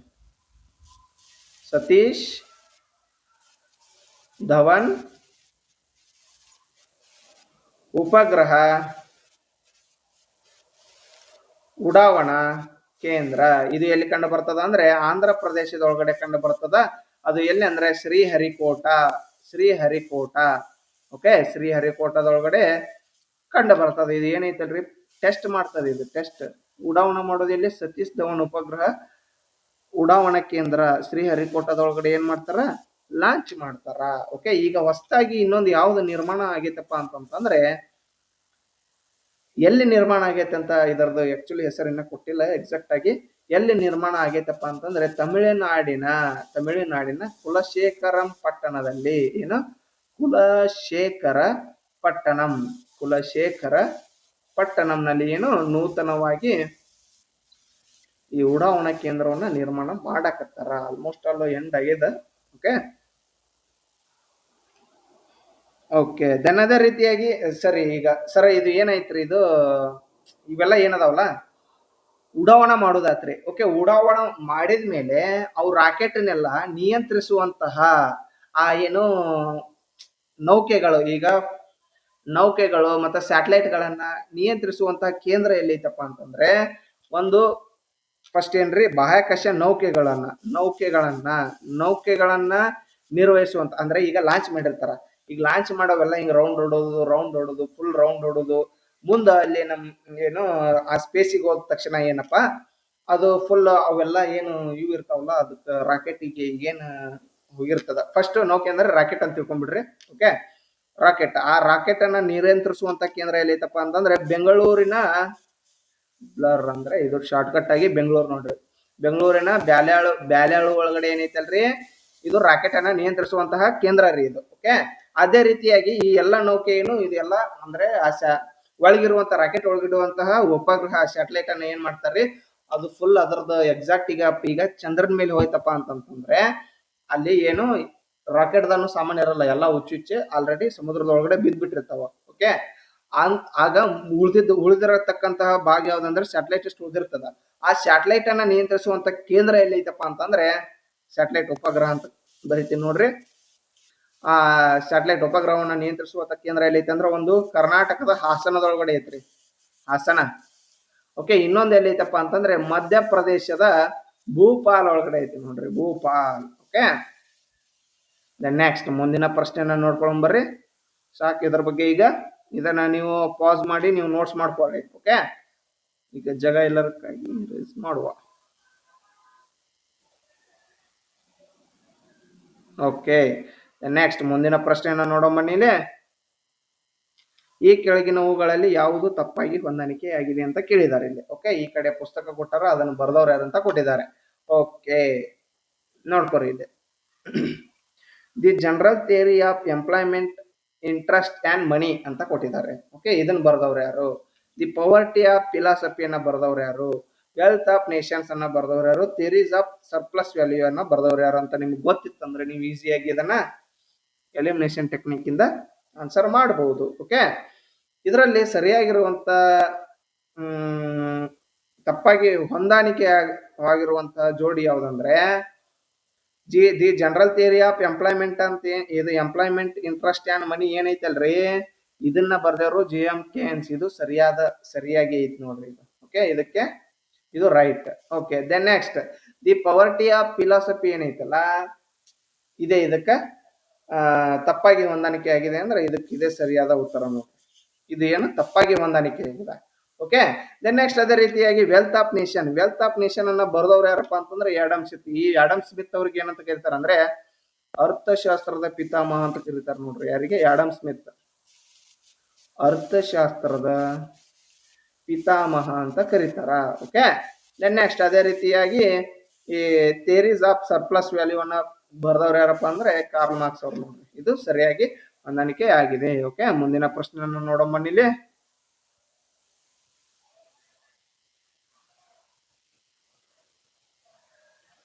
ಭಾರತದಲ್ಲಿ ಪಂಚಾಯತ್ ರಾಜ್ ವ್ಯವಸ್ಥೆಯ ವಾಸ್ತುಶಿಲ್ಪಿ ಎಂದು ಯಾರನ್ನು ಪರಿಗಣಿಸಲಾಗಿದೆ ಅಂತ ಇಲ್ಲಿ ಪ್ರಶ್ನೆಯನ್ನ ಕೇಳಿದ್ದಾರೆ. ಓಕೆ, ಆಪ್ಷನ್ ನೋಡ್ಕೊರಿ ಇಲ್ಲಿ. GVK Rao, BR Mehta, LM ಸಿಂಘ್ನಿ, Achar Narendra Dev ಅಂತ ಕೊಟ್ಟಿದ್ದಾರೆ. ಓಕೆ, ಇದಕ್ಕೆ ಸರಿಯಾದ ಉತ್ತರ ಯಾವುದಂದ್ರೆ ಬಲವಂತ್ ರಾಯ್ ಮೆಹತಾ, ಅಂದ್ರೆ BR ಮೆಹತಾ ನೋಡ್ರಿ. ಓಕೆ, ಬಲವಂತ್ ರಾಯ್ ಮೆಹತಾ ಅವ್ರನ್ನ ಏನಂತ ಕರೀತಾರ? ಪಂಚಾಯತ್ ರಾಜ್ ವ್ಯವಸ್ಥೆಯ ವಾಸ್ತುಶಿಲ್ಪಿ ಅಂತ ಕರೀತಾರ. ಯಾರನ್ನ? ಬಲವಂತ್ ರಾಯ್ ಮೆಹತಾ ಅವರನ್ನ. ಓಕೆ, ಇವರಿಗೆ ಈ ರೀತಿಯಾಗಿ ಯಾಕೆ ಕರೀತಾರಪ್ಪ ಅಂತಂದ್ರೆ ಇವ್ರು ಏನದಾರಲ್ಲ ಬಲವಂತ್ ರಾಯ್ ಮೆಹತಾ, BR ಮೆಹತಾ ಅವರ ನೇತೃತ್ವದಲ್ಲಿ ಏನು ಪಂಚಾಯತ್ ರಾಜ್ ಸ್ಥಾಪನೆಗೋಸ್ಕರ ಒಂದು ಸಮಿತಿಯನ್ನ ನೇಮಕ ಮಾಡ್ತಾರ. ಓಕೆ, ಎಷ್ಟರಲ್ಲಿ ನೇಮಕ ಮಾಡ್ತಾರಪ್ಪ ಅಂತಂದ್ರೆ 57 ಜನವರಿ 1ರಂದು ನೇಮಕ ಮಾಡ್ತಾರ ಏನನ್ನ ಸಮಿತಿಯನ್ನ. ಓಕೆ, ಈ ಸಮಿತಿ ಏನ್ ಮಾಡ್ತದಪ್ಪ ಅಂತಂದ್ರೆ ಅದನ್ನೆಲ್ಲ ಏನು ಫುಲ್ ಇನ್ ಡಿಟೇಲ್ ಆಗಿ ಸ್ಟಡಿ ಮಾಡಿ ಕ್ಯಾಸ 1959 ವರದಿ ಸಲ್ಲಿಸ್ತಾರ. ಓಕೆ, ಇದು ನೇಮಕರು ಇದು. ಓಕೆ, ನೇಮಕ. ದೆನ್ ವರದಿ ಸಲ್ಲಿಸಿದ ಯಾವಾಗ ಅಂದ್ರೆ 1959 ವರದಿ ಸಲ್ಲಿಸ್ತಾರ. 1959 ವರದಿ ಸಲ್ಲಿಸ್ಕ್ಯಾಸ ಒಟ್ಟ ನಮ್ಮ ದೇಶದಲ್ಲಿ 3 ಹಂತದ ಪಂಚಾಯತಿಯನ್ನ ಜಾರಿಗೆ ತರಬೇಕಂತ ಹೇಳಿ ಈ ಬಿ ಆರ್ ಮೆಹ್ತಾ ಅವರದ್ದು ಸಮಿತಿ ಹೇಳ್ತದ. ಏನು 3 ಹಂತದ ಪಂಚಾಯತ್ಗೆ ಏನ್ ಮಾಡ್ತಾರೆ, ಶಿಫಾರಸನ್ನ ನೀಡ್ತಾರ. ಓಕೆ, 3 ಹಂತದ ಪಂಚಾಯತಿ ಅಂದ್ರೆ ಯಾವ್ದಪ್ಪ ಅಂತಂದ್ರೆ ಒಂದು ಜಿಲ್ಲಾ ಪಂಚಾಯತ್, ಒಂದು ತಾಲೂಕ್ ಪಂಚಾಯತ್, ಇನ್ನೊಂದು ಯಾವುದು ಗ್ರಾಮ ಪಂಚಾಯತ್. ಅಂದ್ರೆ 3 ಹಂತ ಅದು ಇಲ್ರಿ, ಒಂದು ಜಿಲ್ಲಾ, ತಾಲೂಕ್, ಗ್ರಾಮ, ಒಟ್ಟೆ 3 ಹಂತದ ಪಂಚಾಯತಿಯನ್ನ ಇರ್ಬೇಕು ನಮ್ಮ ಇಂಡಿಯಾದಲ್ಲಿ ಅಂತೇಳಿ ಬಿ ಆರ್ ಮೆಹ್ತಾ ಅವರ ಸಮಿತಿ ಶಿಫಾರಸು ಮಾಡ್ತದ. ಓಕೆ, ಆದ ಕಾರಣ ಇಟ್ಕೊಂಡು ಏನ್ ಮಾಡ್ತಾರೆ ಇವ್ರ ಈ ತರ ಶಿಫಾರಸು ನೀಡ್ಯಾರ ತಡಿಯಪ್ಪ ಅಂತ ಹೇಳಿ 1959 ಅಕ್ಟೋಬರ್ 2ರಂದು ಏನ್ ಮಾಡ್ತಾರೆ, 1959 ಅಕ್ಟೋಬರ್ 2ರಂದು ಏನ್ ಮಾಡ್ತಾರೆ, ನಮ್ಮ ದೇಶದ ಮೊಟ್ಟ ಮೊದಲ ಪಂಚಾಯತ್, ಓಕೆ, ಫಸ್ಟ್ ಪಂಚಾಯತ್ ಅನ್ನ ಸ್ಥಾಪಿಸಿಬಿಡ್ತಾರೆ. ಫಸ್ಟ್ ಪಂಚಾಯತ್ ಅನ್ನ ಎಲ್ಲಿ ಸ್ಥಾಪಿಸ್ತಾರಪ್ಪ ಅಂತಂತಂದ್ರೆ ರಾಜಸ್ಥಾನದ ನಾಗೌರಲ್ಲಿ ನಮ್ಮ ದೇಶದ ಮೊಟ್ಟ ಮೊದಲ ನಾಗೌರ್, ಓಕೆ ಸಾರಿ ಒಂದ್ ನಿಮಿಷ, ರಾಜಸ್ಥಾನದ ನಾಗೌರ್ನಲ್ಲಿ ಏನ್ ಮಾಡ್ತಾರೆ, ನಮ್ಮ ದೇಶದ ಮೊಟ್ಟ ಮೊದಲ ಪಂಚಾಯತಿಯನ್ನ ಸ್ಥಾಪಿಸಿ ಉದ್ಘಾಟನೆಯನ್ನ ಮಾಡ್ತಾರೆ ನೋಡ್ರಿ. ಓಕೆ ಸರಿ, ದೆನ್ ನೆಕ್ಸ್ಟ್ ಈಗ ಆಲ್ರೆಡಿ ಏನು ಪಂಚಾಯತಿ ನಮ್ಮ ಏನಪ್ಪಾ ಪಂಚಾಯತಿ ಎಷ್ಟನೇ ಭಾಗದಲ್ಲಿ ಬರ್ತದ, 9ನೇ ಭಾಗ, ಎಷ್ಟನೇ ಅನುಸೂಚಿ, 11ನೇ ಅನುಸೂಚಿ, ಪಂಚಾಯತಿ ಇದ್ರೊಳಗಡೆ ಅನುಸೂಚಿ ಒಳಗೆ ಎಷ್ಟು ವಿಷಯಗಳು ಬರ್ತಾವ, 29 ವಿಷಯಗಳು ಬರ್ತಾವ. ಇದನ್ನ ಎಷ್ಟನೇ ತಿದ್ದುಪಡಿ ಮಾಡಿ ಜಾರಿಗೆ ತಂದ್ರು, 73ನೇ ತಿದ್ದುಪಡಿ ಮಾಡಿ ಜಾರಿಗೆ ತರ್ತಾರ 1993 ಒಳಗಡೆ ಅಂತೇಳಿ ಈಗ ಹಿಂದೆ ಏನು ಕ್ಲಾಸಸ್ ಅದಾವಲ್ಲ ಅದ್ರೊಳಗಡೆ ಆಲ್ರೆಡಿ ಹೇಳಿವಿ. ಓಕೆ, ಇದ್ರ ಬಗ್ಗೆ ಇನ್ನು ಮುಂದೆ ಪ್ರಶ್ನೆಗಳದಾವ, ಅಲ್ಲಿ ಬಂದಾಗ ಇನ್ನೂ ಸ್ವಲ್ಪ ಡಿಸ್ಕಸ್ ಮಾಡೋಣ ಬರ್ರಿ. ಓಕೆ, ನೆಕ್ಸ್ಟ್ ಮುಂದಿನ ಪ್ರಶ್ನೆ ನೋಡ್ಕೊರಿ. ಇಲ್ಲೇ ಸ್ವರ್ಣ ಜಯಂತಿ ಗ್ರಾಮ ಸ್ವರೋಜ್ಗಾರ್ ಯೋಜನೆಯು ಒಂದು ಗ್ರಾಮೀಣ ಬಡವರ ಸ್ವಯಂ ಉದ್ಯೋಗವನ್ನು ಉತ್ತೇಜಿಸುವ ಸಮಗ್ರ ಕಾರ್ಯಕ್ರಮವನ್ನು ಡ್ಯಾಶ್ ವರ್ಷದಲ್ಲಿ ಪ್ರಾರಂಭಿಸಲಾಯಿತು ಅಂತ ಕೇಳಿದ್ದಾರೆ ಇಲ್ಲಿ. ಓಕೆ, ಯಾವುದು ಸ್ವರ್ಣ ಜಯಂತಿ ಗ್ರಾಮ ಸ್ವರೋಜ್ಗಾರ್ ಯೋಜನೆಯನ್ನ ಎಷ್ಟರಲ್ಲಿ ಪ್ರಾರಂಭಿಸಲಾಗ್ತದಪ್ಪ ಅಂತಂದ್ರೆ ಆಪ್ಷನ್ ನೋಡ್ಕೊರಿ ಇಲ್ಲಿ 1995, 2000, 2001, 1999. ಇದಕ್ಕೆ ಸರಿಯಾದ ಉತ್ತರ ಯಾವ್ದಪ್ಪ ಅಂತಂದ್ರೆ 1999. 1999 ಏಪ್ರಿಲ್ 1ಕ್ಕೆ ಏನ್ ಮಾಡ್ತಾರಂದ್ರೆ ಈ ಯೋಜನೆಯನ್ನ ಜಾರಿಗೆ ತರ್ತಾರ. ಓಕೆ, ಯಾವ ಸಚಿವಾಲಯದಡಿ ಜಾರಿಗೆ ತರ್ತಾರಪ್ಪ ಅಂತಂದ್ರೆ ಈ ಸ್ವರ್ಣ ಜಯಂತಿ ಗ್ರಾಮ ಸ್ವರೋಜ್ಗಾರ ಯೋಜನೆಯನ್ನ ಕೇಂದ್ರ ಗ್ರಾಮೀಣ ಅಭಿವೃದ್ಧಿ ಸಚಿವಾಲಯದಡಿ ಏನು ಈ ಯೋಜನೆಯನ್ನ ಜಾರಿಗೆ ತರ್ತಾರ. ಓಕೆ, ಈ ಯೋಜನೆ ಯಾಕೆ ಬಂದಿರ್ತದಪ್ಪ ಅಂತಂದ್ರೆ ಗ್ರಾಮೀಣದಲ್ಲಿರುವ ಬಡವರಿಗೆ ಸುಸ್ಥಿರ ಆದಾಯವನ್ನು ಅವರಿಗೆ ಏನೋ ಒದಗಿಸುವುದಕ್ಕೋಸ್ಕರ ಮತ್ತೆ ಗ್ರಾಮೀಣ ಪ್ರದೇಶದಲ್ಲಿನ ಹೆಚ್ಚಿನ ಸಂಖ್ಯೆಯ ಸೂಕ್ಷ್ಮ ಉದ್ಯಮಗಳನ್ನ ಏನು ಸ್ಥಾಪಿಸಲಿಕ್ಕೋಸ್ಕರ ಏನು ಈ ಸ್ವರ್ಣ ಜಯಂತಿ ಗ್ರಾಮ ಸ್ವರೋಜ್ಗಾರ್ ಯೋಜನೆಯನ್ನ ಜಾರಿಗೆ ತರ್ತಾರ. ಓಕೆ, ದೆನ್ ನೆಕ್ಸ್ಟ್ ಮುಂದಿನ ಪ್ರಶ್ನೆ ನೋಡ್ಕೊರಿ ಇಲ್ಲಿ 36ನೆಯ ಪ್ರಶ್ನೆ. 1986ರಲ್ಲಿ ಕೇಂದ್ರ ಗ್ರಾಮೀಣ ನೈರ್ಮಲ್ಯ ಕಾರ್ಯಕ್ರಮವನ್ನು ಪ್ರಾರಂಭಿಸಿದವರು ಯಾರು? ಓಕೆ, 1986 ಅಂತೇಳಿ ಇಸ್ವಿ ಕೊಟ್ಟಾರಿಲ್ರಿ, ಇಸ್ವಿ ಕೊಟ್ಟಾರಂದ್ರೆ ಈ ಟರ್ಮ್ ಒಳಗಡೆ ಯಾರು ಪ್ರಧಾನಮಂತ್ರಿ ಇದ್ರ ಅಂತೇಳಿ ನಿಮ್ಗ ಗೊತ್ತಿತ್ತಪ್ಪ ಅಂತಂದ್ರೆ ನೀವು ಈಸಿಯಾಗಿ ಇದಕ್ಕೆ ಆನ್ಸರ್ ಮಾಡ್ಬೋದು. ಓಕೆ ಓಕೆ, ಒಂದಿಷ್ಟು ಆಕ್ಚುಲಿ ಏನು ತಿದ್ದುಪಡಿಗಳು ಬರ್ತಾವು, ಒಂದಿಷ್ಟು ಮೇನ್ ಆಗಿ ಏನೇನೋ ಸಾಧನೆಗಳದಾವು.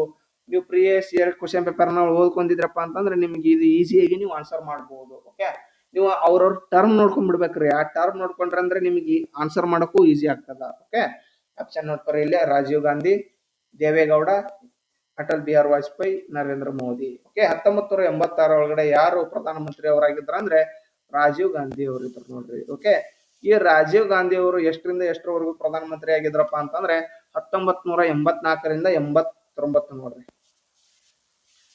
1984ರಿಂದ 1989 ಒಳಗಡೆ ಏನು ರಾಜೀವ್ ಗಾಂಧಿ ಅವರು ಪ್ರಧಾನಮಂತ್ರಿ ಆಗಿದ್ದರು. ಇವ್ರು ಏನದಾರಲ್ರಿ ರಾಜೀವ್ ಗಾಂಧಿ ಅವರು ಯಂಗೆಸ್ಟ್ ಪಿ ಎಂ ನೋಡ್ರಿ, ನಮ್ಮ ಭಾರತದ್ದು ಅತ್ಯಂತ ಕಿರಿಯ ವಯಸ್ಸಿನ ಪ್ರಧಾನಮಂತ್ರಿ ಯಾರು? ರಾಜೀವ್ ಗಾಂಧಿ ಅವರು ಯಂಗೆಸ್ಟ್ ಪಿ ಎಂ.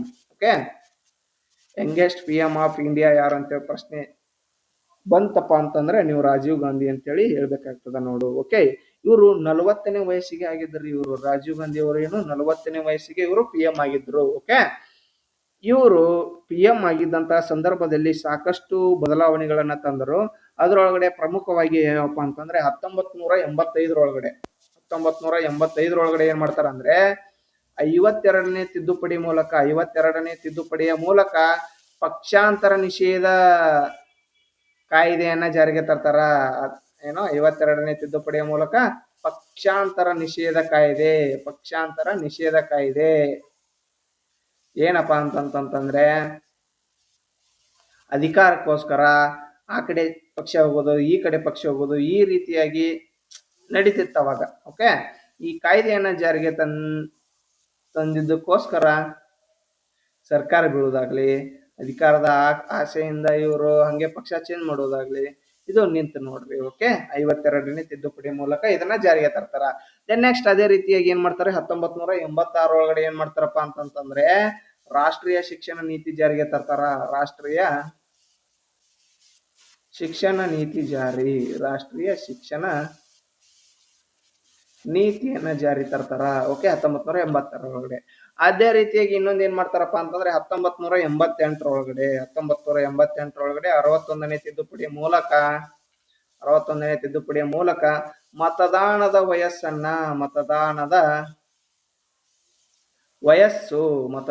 ವಯಸ್ಸನ್ನ ಎಷ್ಟರಿಂದ ಎಷ್ಟು ಕಮ್ಮಿ ಮಾಡ್ತಾರ? 21ರಿಂದ 18ಕ್ಕೆ ಕಮ್ಮಿ ಮಾಡ್ತಾರ ನೋಡ್ರಿ.